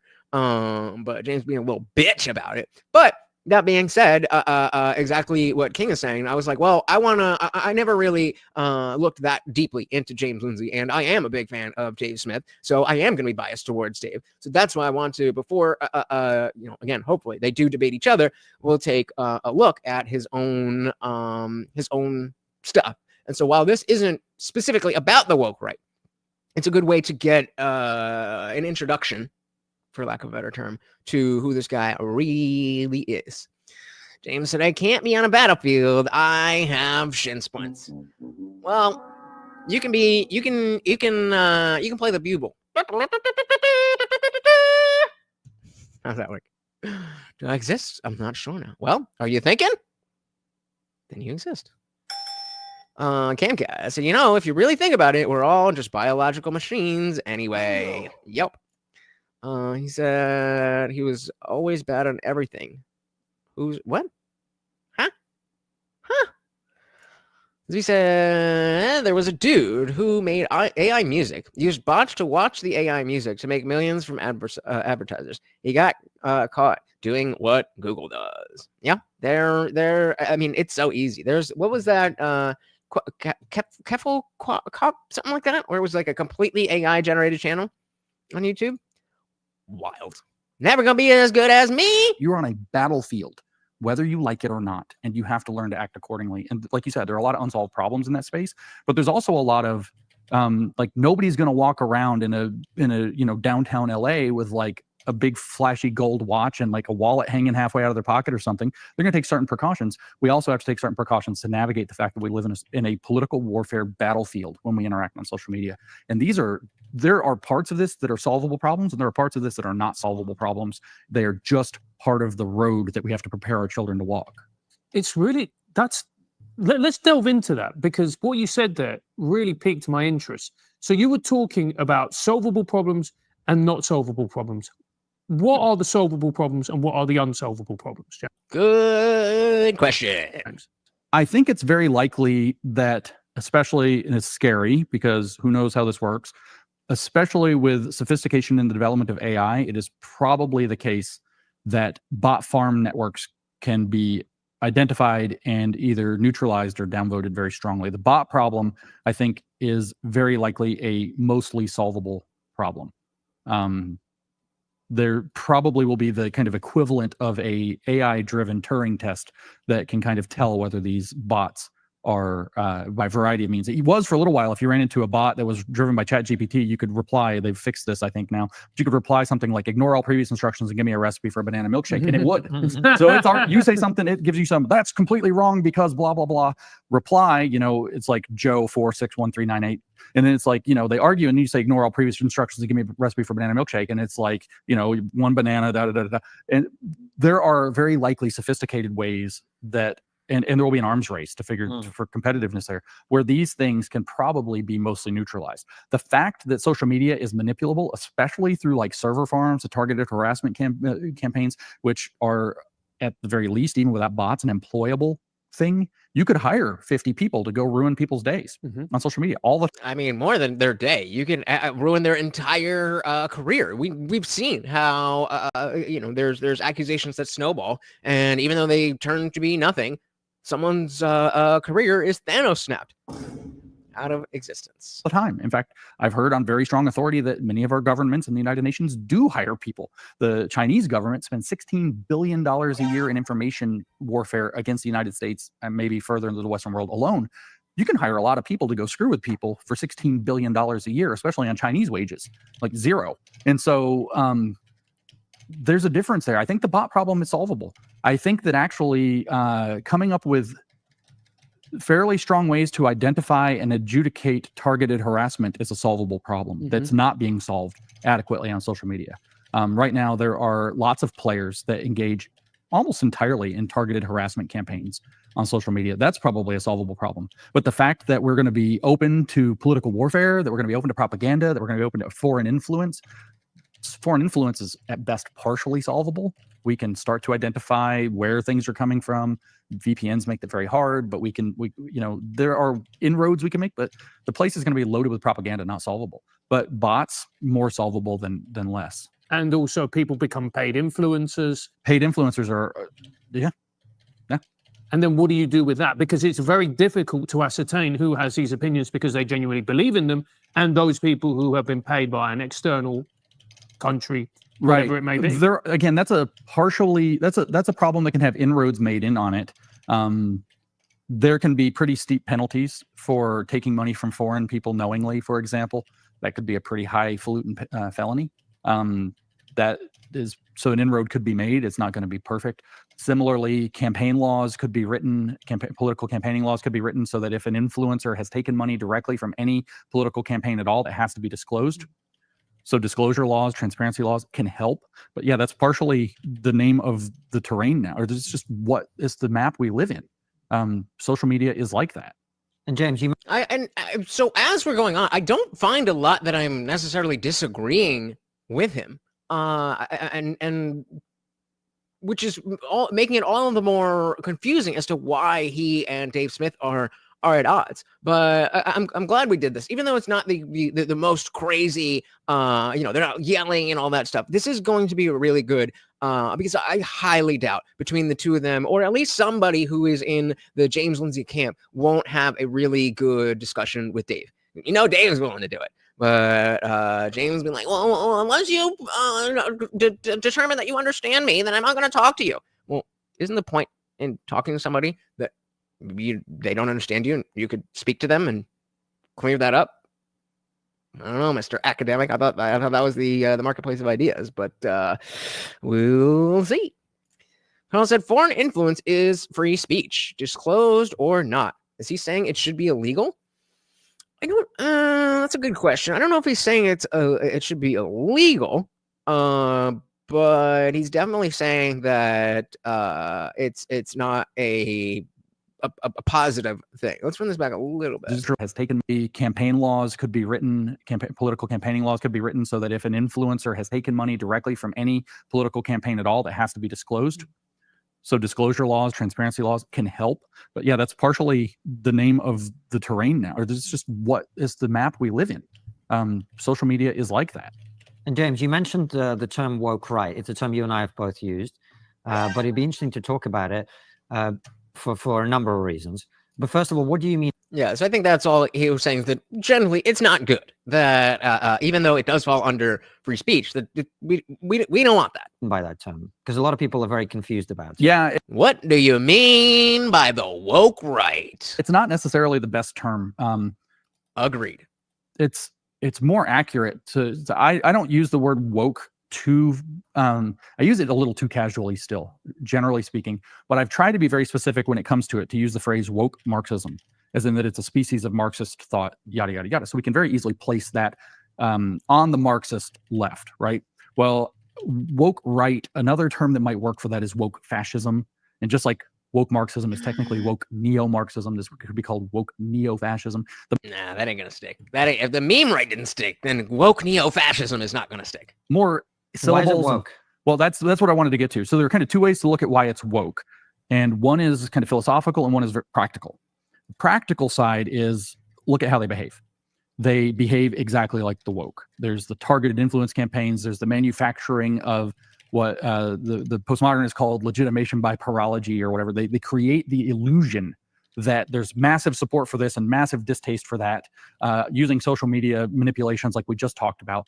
They are highly invested in identity politics. The answer for them to leftist identity politics is a reaction identity politics or reactionary identity politics, equal and opposite, or in biblical terms, answering evil with evil, which the Bible says not to do, by the way, very specifically. And so there's this, grievance identity. Everything's bad for white Christian men, straight white Christian men. We're the oppressed minority under this. There's an ideology, and this kind of bleeds into the philosophical But I don't see how that's not a characteristic of what we're talking about when we are talking about people on the right who have this wokeness. It's not the same wokeness as the left. It's not like that. It's just there's different oppressed groups and hierarchy. And again, I don't have a perfect definition for it either. This is why we're at this place. But I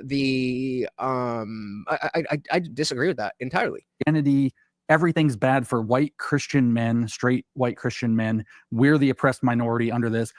Okay, now that I'm hearing it again, that does definitely fit Nick Fuentes, who I think, well, let's see if we're all on the same page. Would you consider Nick Fuentes on the woke right? Let's see. Let's start there, because we all know that we don't like Nick Fuentes. So if he is, we could not like him for other reasons that has nothing to do with the woke right. But if it is, then that starts us somewhere. That starts us somewhere. As we said, woke is a hierarchical system. Things have to be placed in slots and category. Agreed, but I think there is an evolution of the usage where that's wokeness. But the woke right is a play on this idea, and it's at least what I understand. It's supposed to be more of, just, it's really hard to explain. The dogmatic adherence to, no, this is the way it is. There's that, but there's more to it. I don't know. Let's see what else he has to say. First, James says Nick Fuentes is a left winger, in my opinion. Gay man who voted Kamala straight to the rubbish. Okay, give us the quick definition, please. So I can't say if someone is woke right if the term cannot be defined. It's like trans kids. They don't exist. Well, that's where, again, the idea of, we can agree that a kid cannot be trans. But when we say trans kids amongst ourselves, we can understand that we're referring to children who are buying into gender identity stuff. So this is the same kind of thing, where I don't necessarily think that, maybe not exactly the same, but that's exactly the point, that it's not a one for one. The woke left does this, so the woke right does that, but on the right. It's not that. It's an evolution of what we're referring to as, or what we are meaning by woke. And so, I mean, that's fair, but I think we all have a vague idea of what we consider, maybe not all of us, but the people, at least who use the term, have a vague idea of what is in that group and what is not.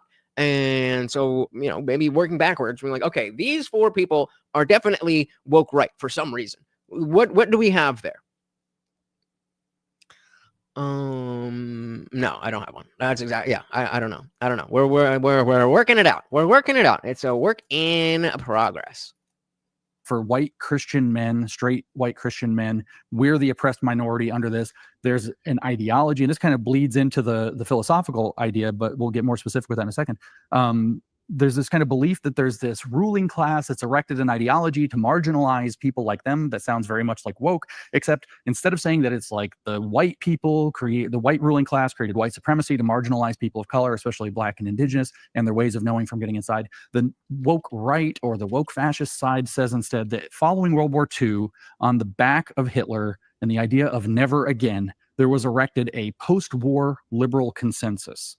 Starting in the 1940s, immediately, starting in 1945, the creation of the United Nations was part of this. The signing on to the United Nations was part of this. They assigned Bill Buckley, to having done a route to drive the true conservatives to the margins, so that a false post-war liberal consensus conservative movement could rise up. The neocon false post-war false liberal consensus post-war liberal consensus conservative movement could post-war liberal conservative movement.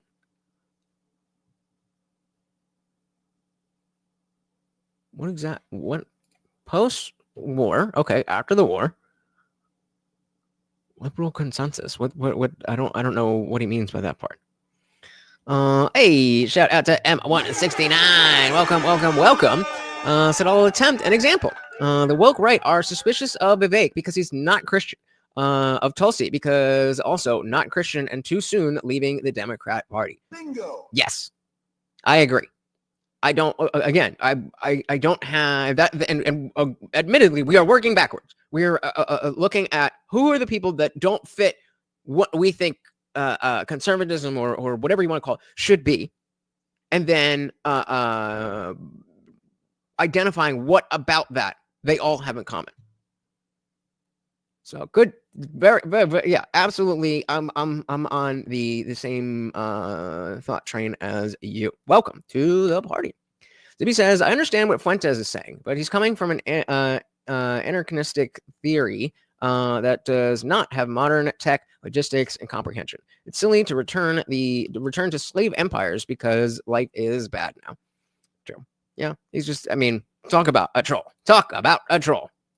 So that a false post-war liberal consensus conservative movement could rise up, the neocons, and hold them out. So the neocons become this kind of hegemonic force within the conservative faction that edges out so-called true conservatism and these more dangerous, so to speak, ideas like fascist ideas, like Carl Schmitt's ideas about unbound executives and friend-enemy politics and so on, that these ideas all had to be pushed.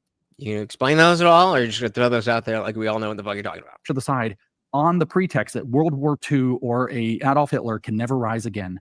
And so therefore, the true conservatives who represented conservative politics and kept at bay the beast of the left, which they say is that the right's true function is to keep at bay the left. In other words, to have a war, right versus left, with everybody in the middle, I guess, taking fire in the crossfire. But they believe that this post-war liberal consensus and the neoconservative movement literally was designed to marginalize their perspectives and to keep these other more radical right-wing ideas out of play. So this is a very woke way of thinking about the world, that there was a structural construction of the social and political and cultural environment designed to exclude people like them in order to be able to achieve certain political agendas. And now they believe that they've woken up to these ideas. This is great. This is exactly what we were looking for, M169. A starting point of like, okay, what about this is the woke right? Why would we consider this in a group that we would want to group together under the same umbrella? And that's exactly what it is. We just said here. Of the social and political and cultural environment designed to exclude people like them in order to be able to achieve certain political agendas. And now they believe that they've woken up to these ideas. Woke. Mm-hmm. They've found them again. They've read the forbidden philosophers, Carl Schmitt, Julius Evola, James Burnham, and so on. They've read these things, and they're bringing back a true conservatism. I'm not ignoring you. I've just said that it's evolved 17 times already. So that was excluded from politics roughly since the end of World War II on the bogus pretense of preventing the rise of another fascist like Hitler or Franco or Pinochet. And so there's a very practical explanation for why they're woke, but especially their behavior. To be said, he's saying populist conservatives post-war became false conservatives, i.e. the woke right. Same. Elaborate on this. I think I agree. But if you have, do you have an example? Because again, I think I agree. And we're getting closer to a definition. I'm not sure I fully understand what you mean. And so there's a very practical explanation for why they're woke, but especially their behavior. Lots of lying, lots of character attacks, lots of saying no enemies to the right, but they don't actually even attack the left that's their enemy, so to speak, at all. They only attack other conservatives. Lots of power plays, lots of manipulative, speech. And then there's the philosophical, deeper aspect. Why woke? What does woke mean? Woke up to a structural politics that marginalizes people like me. And we need to band together in solidarity, no enemies to the right, in order to be able to create a powerful enough oppressed coalition to flip over the power structure by putting ourselves at the center and claiming power for ourselves. Let's hear that one again, because we'll slow that down a little bit. Coalition solidarity to a structural politics that structural politics that marginalizes people like me. And we need to band together in solidarity, no enemies to the right, in order to be able. No enemies to the right. Meaning that you can't, like if they're if they're further right than me, then I won't say anything. No enemies to the right. All right. Shout out to Arrow. Welcome, welcome, welcome. We are trying to nail down a definition, or at least James Lindsay's definition, of the woke right. Marginalizes people like me, and we need to band together in solidarity, no enemies to the right, in order to be able to create a powerful enough oppressed coalition to flip over the power structure.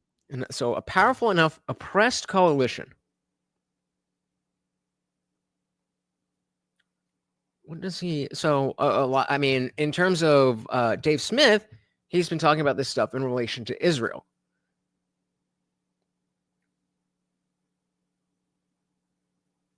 I don't know if he is. I don't know his opinions on. Okay, let's keep it moving. Let's keep it moving. Hey, shout out to M169 signing up again for 11 months. It's almost been a year. My goodness. Thank you. Thank you. Thank you. Guys, we only got 20 minutes left on our goal. 20 minutes left. Don't you want a swole stream? Context. And I know that we love our nailed down definitions these days, but woke conservatism is just as easy to point out as woke leftist with common sense, in my opinion. Why keep complicating it like they did? I don't know. But I think the answer to that lies in the discussion between James Lindsay and Dave Smith. Because it does seem like they're both trying to speak about the same thing, but they're coming from different angles, and it's just they're talking across each other. So I don't even know how much they actually disagree on. They're just passing each other in their message. In order to be able to create a powerful enough oppressed coalition to flip over the power structure by putting ourselves at the center and claiming power for ourselves. This is explicitly woke, having a critical consciousness about the way the world is organized. Tucker Carlson, for example, if you listen to Tucker, a lot of people really like Tucker. Okay, well, this is where he's getting, because he thinks that Tucker is the epitome of the woke right. Tucker is pretty critical of America. He's not doing a Howard. So am I. Zinn critical America theory. Howard Zinn being the one who wrote the People's History, so the Marxist history of the United States, propaganda. He's writing a different critical history of the United States. Well, the Constitution was, not really adequate to prevent all of this. There is a post-World War II liberal consensus or world order that we're all being made subject to. Well, look at how America was involved in all of. Are we not? Are the globalists not trying to make you live in the pods and eat the bugs? James said, woke, the cult-like adherence to a perceived social orthodoxy. Love it. Love it. I love that. Beautifully said. Beautifully said. The cult-like adherence to a perceived social orthodoxy. Oh, we don't let brown people in here. We don't let anyone who's not Christian. We don't let women in here. We don't let the Jews that are taking over this, that, and the other. Now we're getting closer. We're getting closer. Good job. Zippy said, populist conservatives equals liberal consensus. Became neocons, became woke right, a resurgence of conservatives with niche themes like the anti-Jew and we are the oppressed. Yeah, no, I kind of followed it, but I think, I generally agree. Arrow said Richard Grannon did a bit about this very topic with the Jolly Heretic and Dr. Paul Lipton too. It was uncomfortable because there was a spat, and there will continue to be until we can get a nailed down definition of what do we mean when we say the woke right. And I think James has gotten the closest so far.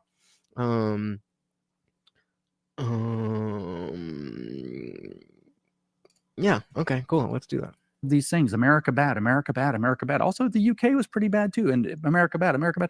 There's this kind of constant critical negativity. You see some of these characters, I mentioned Tucker Carlson, but you see some of these characters like Stephen Wolfe, who wrote the book, The Case for Christian Nationalism, has put multiple times on social media. And I don't know what he said in public talks. I've only heard one of his public talks, but you see him on social media saying more than once that he has adopted critical theory specifically for his own purposes and to his own ends. He has adopted, he was recently saying on social media, somebody sent it to me, so I have to, I guess, confirm this, but he was saying that, in fact, the critical theory he uses is not the perverted version of critical theory that the left has used. It's its own more correct version of critique that goes back before the left, yada, yada.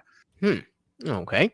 Well, like I said, the arguments shouldn't be made on the definition, but on an individual level. If everyone has their view, then we can't nail it down. It's the unwillingness to consider that you could be the woke right that will cause the most problems. Bingo. Okay, I agree with that part. But what do you mean the argument shouldn't be made on the definition, but on the individual level? How do we define it on an individual level if we don't have a definition for what it is? How do we know, as Carl said before, how do we know if somebody is the woke right if we don't know what the woke right means? And I aware of the irony of the poll asking if somebody is woke right while we are talking about the definition. But, you know, and well, a lot of people think that Nick Fuentes is the woke right. And I would agree. So can you elaborate on this? The argument shouldn't be made on the definition. How would you make an argument on an individual level versus being made on the definition? I said I like the chafing. It sparks interest, definitely. Woke just means no, that's not. You keep saying that. You keep saying that. That's why I'm not pulling it up, because I already said no, that's not it. He just explained it, and James gave us a perfect definition: the cult-like adherence to a perceived social orthodoxy. That's as far as this conversation between you guys in the chat and myself. This is so far what we are talking about: the cult-like adherence to a perceived social orthodoxy. So if it's your argument that this cannot occur on the right, okay, fine. I just strongly disagree with that, as will both sides of the argument between James Lindsay and Dave Smith. So fine, fine. If you don't believe that it's a thing, yeah, maybe if you keep saying it, then I'll agree with you. And so, how do you not call the attempt to awaken a critical consciousness of the power structure that you believe has delegitimized your movement? How do you not call that woke, when woke means having awoken to a critical consciousness that there's a structural force that has delegitimized people in your political positionality? It's the exact same thing, unfortunately. It's just pushing a people in place kind of driven fascism, as opposed to a we're going to end all oppression by becoming the oppressor's communism. And again, keep in mind that the reason that we are watching this is because of the fact that the guy that most of us have a bit more affinity for disagrees with the entire position and is begging to debate James Lindsay here. So maybe you just agree with Dave more. Maybe when you hear Dave's position on it, you're like, oh, okay, actually, yeah, that does make sense. But no, you know everything. It's very well explained, and that's kind of why I have been calling it, even though I'm not sure it is the best term, but the behavior is the same, right? It's quite obviously the same: victimhood, cancel culture, lying about history, all of this. Rewriting. And so they brought up valuing life there. Maybe it's you who's confused, brother. Nobody else here is as confused as you. History, lying about people, digging up people's past to cancel them. It's unbelievable. The one complaint that people have made about that I do think is valid is that they're not comparable in terms of influence and power. The woke left control for a period of time controlled what felt like everything. The woke right isn't anywhere near that level of influence at all. And Gonzag said, since we all have our own opinions on the subject, everyone will have a different definition. The individual conversation could just be two conservative friends talking about what they think goes too far without having to define it. Speaking about personal actions and not the societal representation of it.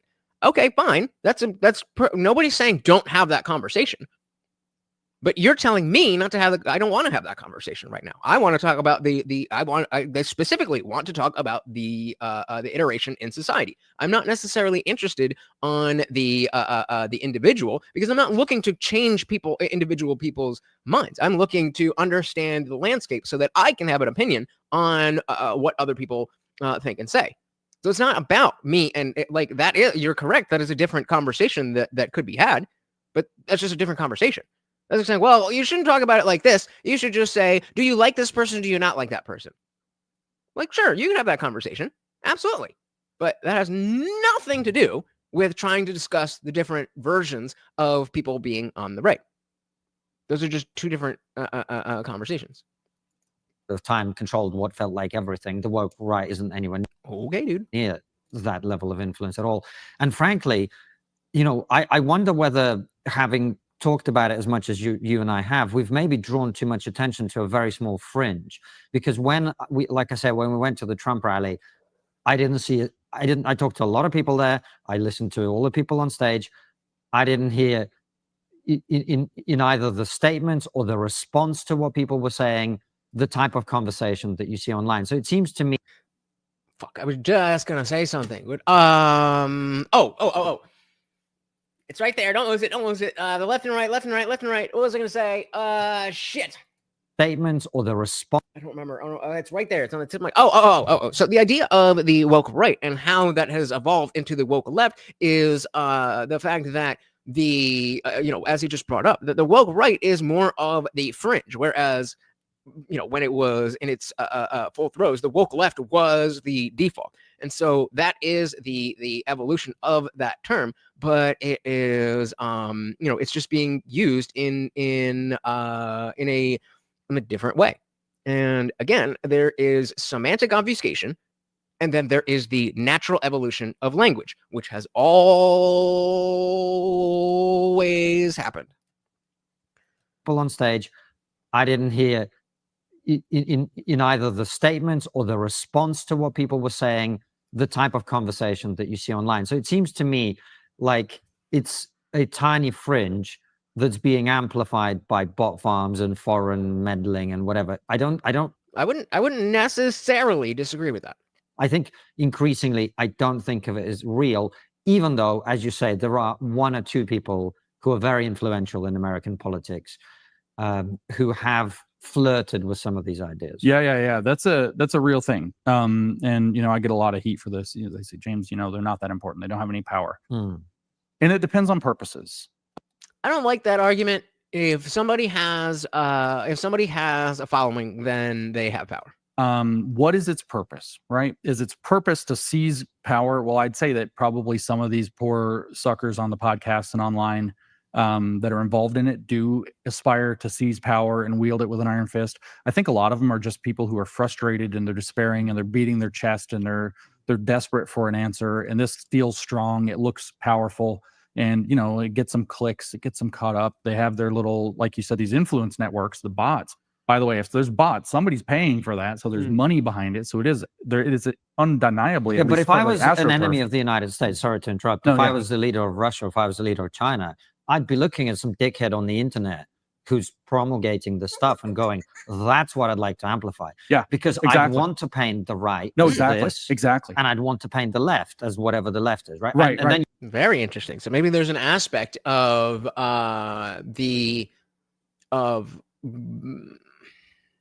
not just there's an aspect of what's the word? Just like attack. Whereas I think the attacks that you got from the woke left was a byproduct of what left wokeism is or was versus how it's different on the right. And guys, we are past the 2-hour mark. We are nowhere near our goal, but you can still keep the party raging. Exactly. I'd want to paint the right exactly. And I'd want to paint the left as whatever the left is, right? Right. And then you get them fighting. That's right. That's what Bezmenov talked about, right? That's exactly right. So that's one aspect. And another aspect is, who's the target? When we're talking about political warfare, it's the same as if we're talking about, if I was flying by in back to that. Context said there's value in the full definition, but I think we rely too heavily on society doing all the hard work for us. I realize I'm putting my own idea of change out there without really helping the national conversation on it. There's just too much nuance to put a real label on it, and people will just be arguing about it like we did with the left. While they convinced us that we had to define it first, they were busy taking power.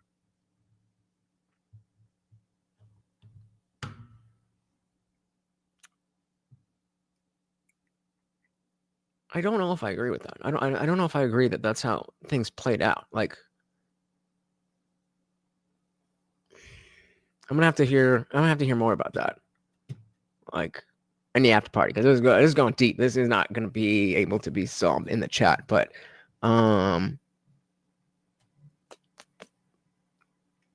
Valuable addition. I think we rely too heavily on society doing all the hard work for us. That part, I know what you mean. Rather than putting my own idea of change out there without really helping the national conversation on it, there's just too much nuance to put a real label on it. Well, but by having the discussion, we are teasing out the nuances. So let me ask you let's take a step back. Guamsec, if we had a clear definition of what the woke right referred to, that sure, it started with the Frankfurt School and blah, blah, blah, blah, but when somebody says the woke right, we all know what they're referring to. If that was the case, would it be easier or harder to push back the ideas of the woke right and or separate ourselves from the ideas of the woke right? Would it be easier or harder with the definition? Political warfare. It's the same as if we're talking about, if I was flying by in like, a bomber and I'm going to drop a bomb, I have a target, right? Ordnance on target. The goal is for me to drop my Moab on that stronghold or whatever. I like that. Zippy says, think of it as a mechanical system that moves paintings around. I was like the agents provocateur that moves paintings around. Left and right are the paintings, left or right, and woke is the mechanical system. I mean, you're doing a good job, but I mean, sometimes you don't get it, you don't get it, you know what I mean? Right. Ordnance on target. The goal is for me to drop my Moab on that stronghold or whatever it happens to be. Well, there's a target in political warfare too. With COVID-19, for example, the target was literally the population of the world. Everybody I'm nothing with you guys. Well, I'm nothing without you guys. I'm nothing without you guys. was a target. That was a universal target. Fine. There are smaller targets too. You can target a very niche population, as a matter of fact, if you want to. In this case, what I'm looking at is an attempt to... Okay, so if it's going to be easier, as long as we're not convinced again to play by their rules before we can argue back, it will be helpful. Okay. I'm still not fully understanding what you mean by playing by their rules. I don't think I was ever playing by anybody else's rules. But there definitely was a push to play by other people's rules. So maybe you're speaking more generally that people need to, just like the center left was too willing to capitulate to the woke left. That you're saying that the quote unquote center right or people who are just not that deep in need to be aware of that. And I think it's easier to, again, not have to play by their rules and not have to defend a Nick Fuentes type. I don't think we need to do that in the first place. And then the more people that we can understand, they're like, oh, that's not someone who represents what the conservative MAGA base that voted. Then we can say, okay, yeah, you're something different, and you're something different, and you're something different, and I like what these people say, and I'm still going to listen to what this guy says, but I understand that he has a certain perspective. I don't see how the understanding the definition is hurting any of that. Zippy says woke is just an application of dogmatic thinking and processes. It's nothing religion has not done before. The ebb and flow is different with modern information logistics, but still a very dogmatic process. Yep, indeed. And that goes either whether you are completely agreeing with what they're saying in this podcast, or if you think, well, okay, kind of, but I'm more on the Dave Smith side. And again, I'm not claiming to know what the Dave Smith side is. We are getting into this because of the fact that that is a question that's out there. That's what we are doing. Oh yeah, I love my semantic obfuscation. Get your very own and TheIndianJesus.com. Look at it. Just look at it. It's fucking beautiful. Stop. Semantic obfuscation. Only at TheIndianJesus.com. A very niche population, as a matter of fact, if you want to. In this case, Carl said, when leftists are gaslighting about transient kids being a good thing, what do they say? You're not thinking about it deeply enough. Same tactic. Okay, but So there's no such thing as not thinking deeply enough about something. Only ever is it gaslighting. It's impossible for somebody to not think deeply enough about something. That's your position? That if somebody says you're not thinking about it deeply enough, it's automatically gaslighting. I just want to make sure that your claim is that it is impossible for someone to not think deeply enough about something. Okay, so the question is it automatically woke, or is it automatically impossible for somebody to not think deeply enough about something?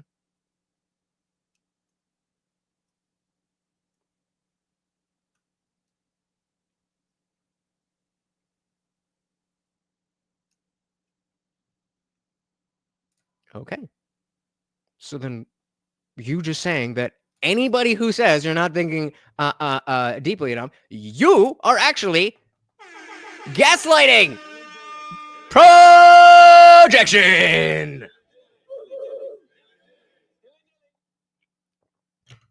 If you're legitimately not thinking deeply about something and then you say, oh, that's gaslighting, homie.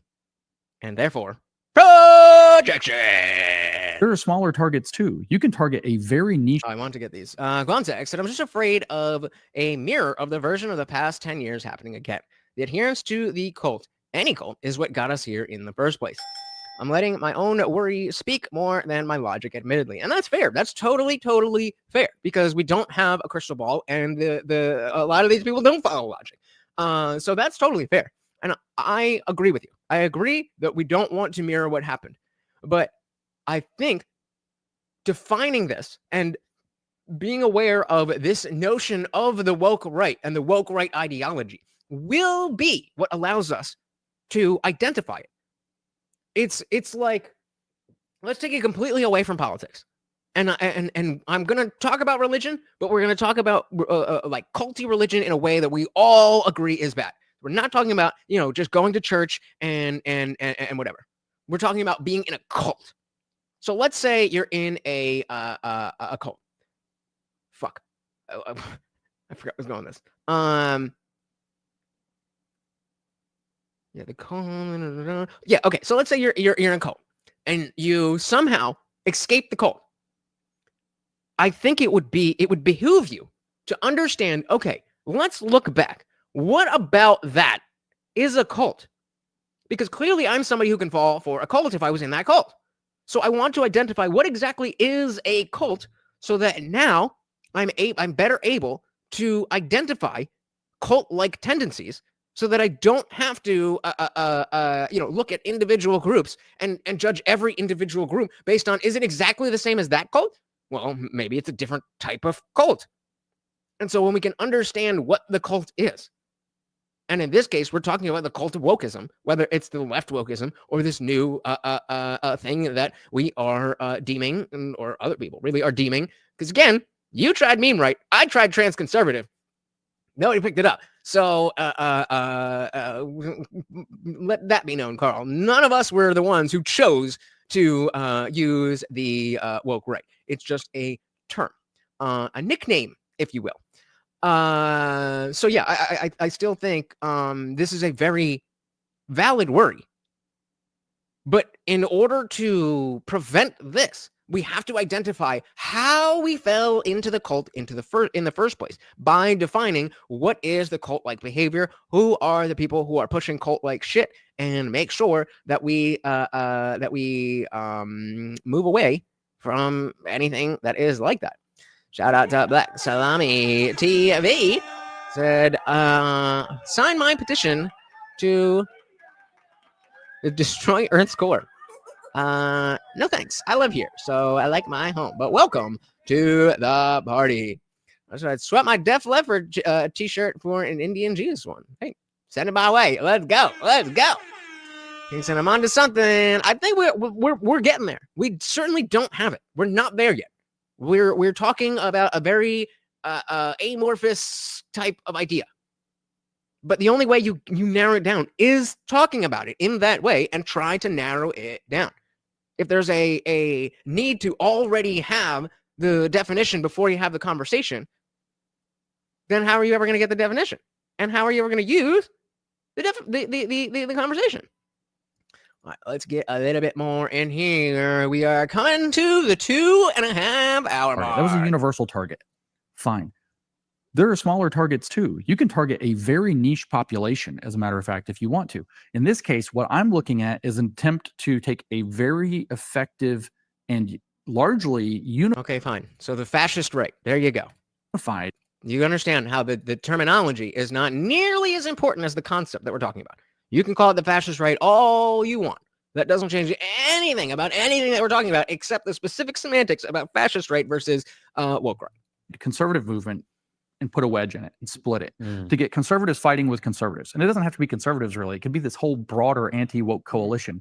You want that coalition broken apart. Another thing that you might want to do is, now that the Democrats have scared the living crap out of Jews with their broadly written response to the events of October 7th, 2023, you don't want, if you're a political operator, you do not want Jewish money and Jewish lawyers and Jewish power landing in the Republican Party, because that's not, again, Carl, like we were saying before. Well, I don't want to speak for anybody else here, but I know certainly King Nirvana and myself are much bigger fans of Dave Smith, who is at odds with James Lindsay on this specific thing. So again, maybe it's just that you don't agree with his version of this, which is very, very possible. not going to work out really well. So you want to keep those people isolated and politically homeless. So what do? Well, you ramp up a bunch of Christ is King, a bunch of, which a lot of Jews hear as a dog whistle, and maybe. Yeah, but that's gay. That's gay. That's gay. Fuck off. If you're going to, oh, you can't say Christ is King. Nope. No juice. Well, you don't have to leave it alone. Like, there's no, we're here to have the discussion. That's what we're here for. But it's a matter of if you're saying, okay, well, I prefer this terminology, we're not necessarily trying to determine the terminology. Because again, like I said, I prefer the term trans conservatives. Guamtech prefers the term the meme right. You prefer the term the fascist right. But that's a different conversation than who are the people that we're talking about when we say those things.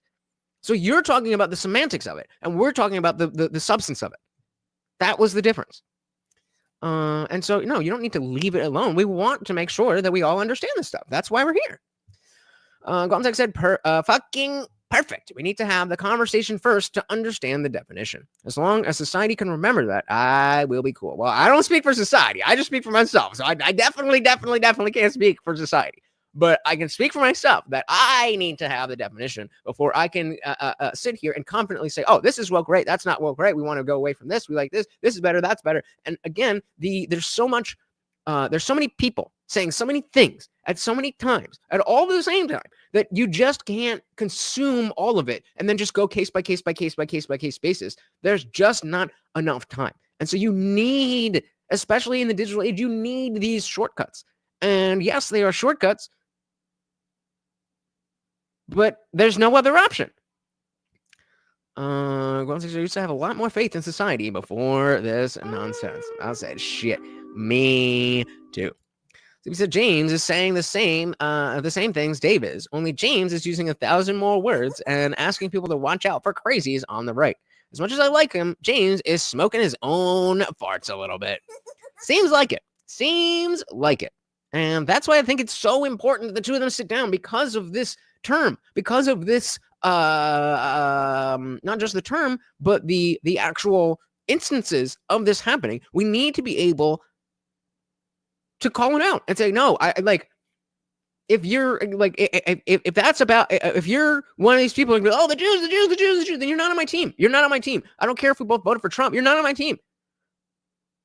And it as much as it shouldn't be about teams, it is. Maybe they're right and maybe they're wrong. I think they're right personally because I see how it's used. But right, just to be clear, this is really important. People who believe Christ is king because they're Christians, there's not a dog whistle. No, right. But there Agreed. are people on the internet who use it in a way to Definitely. basically target Jews and make it Correct. obviously anti-Semitic. And that, Yeah, but still, that comes down to, if you're going to take offense to that, then it only works if you take offense to it. So I have no sympathy if you get if you're Jewish and you get upset by Christ as King. Nope. ambiguity is It's deliberate. It's a wedge point. Yeah, it's a split point. you can also get like, so Tucker Carlson puts up this guy, Daryl Cooper, talking about an alternative history of World War II, quite controversially. What happened? A split. So now you have people who believe Tucker. That's very possible. Very, very, very possible. And I hope it happens. And so that when we get to see that, we've already covered this, so we have an understanding of where he comes from. And they're arguing for something that's barely defensible. And I mean, I guess it's barely, not completely indefensible. No wonder JVP likes talking with James, Lindsay, too much academic mumbo jumbo, and Guamzak loves it. Not me. James says Muslims could just as easily be upset at Christ as King, but they're not. Very true. Very, very true. But I think that has a little bit more to do with, again, they see all of us as the secular world. Like, they don't make a differentiation between somebody like myself and the average Christian. There's no distinction there. We're all the enemy. And that's a comment. Do I need to? Should we? Hold on. Do I have it here? If we have it here, I don't have it here. God damn it. But yeah, there we were just watching a video of a Florida imam openly talking about, oh, we're gonna take over their churches, we're gonna take over their schools, we're gonna take over everything. And they have a bit more stick-to-itiveness with their holy book than y'all do. Defensible. And I mean, I guess it's barely, not completely indefensible. We won't talk about his claims he's been attacked by a demon, or that nuclear technology was given to people by demons. But these are further, I bring that up because this is further down the same road. If you make people defend things that are hard to defend, you generate loyalty in your following. Right. True. The further away from the mainstream you take them, the harder it is for them to walk back the road and get back on the mainstream current. Okay, that's true. But tie that in. And so when you look at this as a wedge issue that's targeting particularly the population of relatively young, under 40, so millennial and Gen Z Christian men, you have a gigantic wedge opportunity that you can create to create infighting amongst conservatives and to have a reservoir of people who will advocate for bad responses to leftist provocations. So sophisticated political warfare, For now. But they gonna change it. Once they take over the world. Unless the Christians accept the rest of us secularists, we willing to fight with you as long as you want to fight with us. If you want to be a Muslim, go ahead. If you don't, you need the atheist. sophisticated psychological operations or active measures don't have what we might call one dump where they want people to go. They have two dumps. They know 80% Wedging people out of the norm to make them dogmatic to the wedge. Yep. of the population or something will fall in the hole that they've dug. That's the They tell the clock on their chest.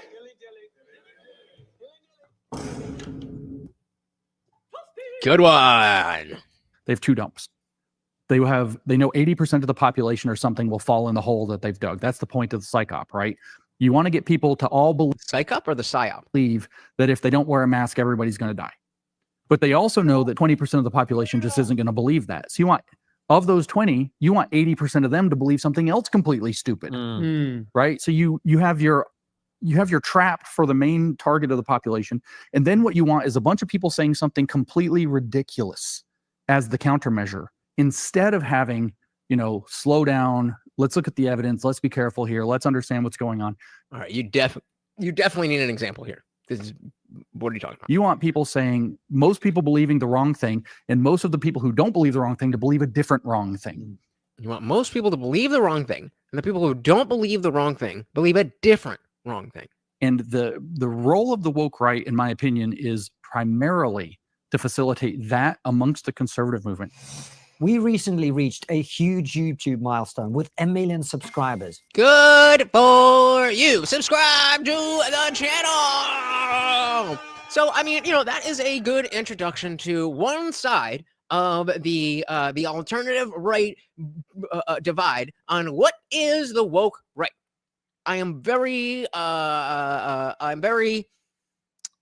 optimistic that we will see some type of clash of the two sides, and then we can just go forward understanding, okay, when people say the woke right, we're referring to this, and then we can just move on and use that as a term for whatever else we need to talk about. It is a little bit pedantic, but sometimes you need to get in the weeds a little bit, and I think that is totally all right. Because I think the Muslims might be more easily corrupted in an open society than you think. With Pihab and easy money, easy women everywhere, it's hard to keep them in line. It's America, not Saudi Arabia. Yeah, but they're coming from Saudi Arabia, and then they're gonna, I don't know. Hopefully you're right. If you're right, that would be amazing. That would be amazing. I just, I don't know. I think a lot of them, and maybe individually, yes, but when I don't know, man. I hope you're right. I just cautiously think you are wrong. Big shout out to the donations. We had Carl's Frosted Tips. We had Carl Johansson and our boy Zippy DSM Lee, all co-sponsors of the stream, and M169 signing up for another month to make it 1 year as a member. Well, by the end, if she don't sign up again, I assume she will. But hey, to each their own. Thank you guys so very, very much for hanging out. I really, really do appreciate it. And trust me, this is going to come in handy when eventually that debate comes down the pipe. We will be much more prepared, and it'll be a lot more interesting because of the fact that we did this. So even if this wasn't the most interesting stream, it'll definitely come in handy. What is on my face? Ew! It's still there. What the fuck is that? Ew, yucky. All right, but thank you so very, very much. If you are a member, I am excited to see you in the after party. In case you're not, and you want to be, guys, again, it's just $2.99 a month, half the price of a cup of coffee, and you get 12, at least 12 after parties, including other movie nights and all that good stuff. Worst case scenario, you drop $3, you don't like it, and you move on with your life. Come on and join us. Once again, thank you so very much. Big shout out to the members. Big shout out to the sponsors. Carl, and Zippy. Let's give it one more for that. Thank you. Until next time, guys. Once again, this is my co-host, Morty, and I have been your host, Lutch, a.k.a. The Indian Jesus, here to resurrect the second coming of common sense. Until next time, guys, we are out of here. Peace.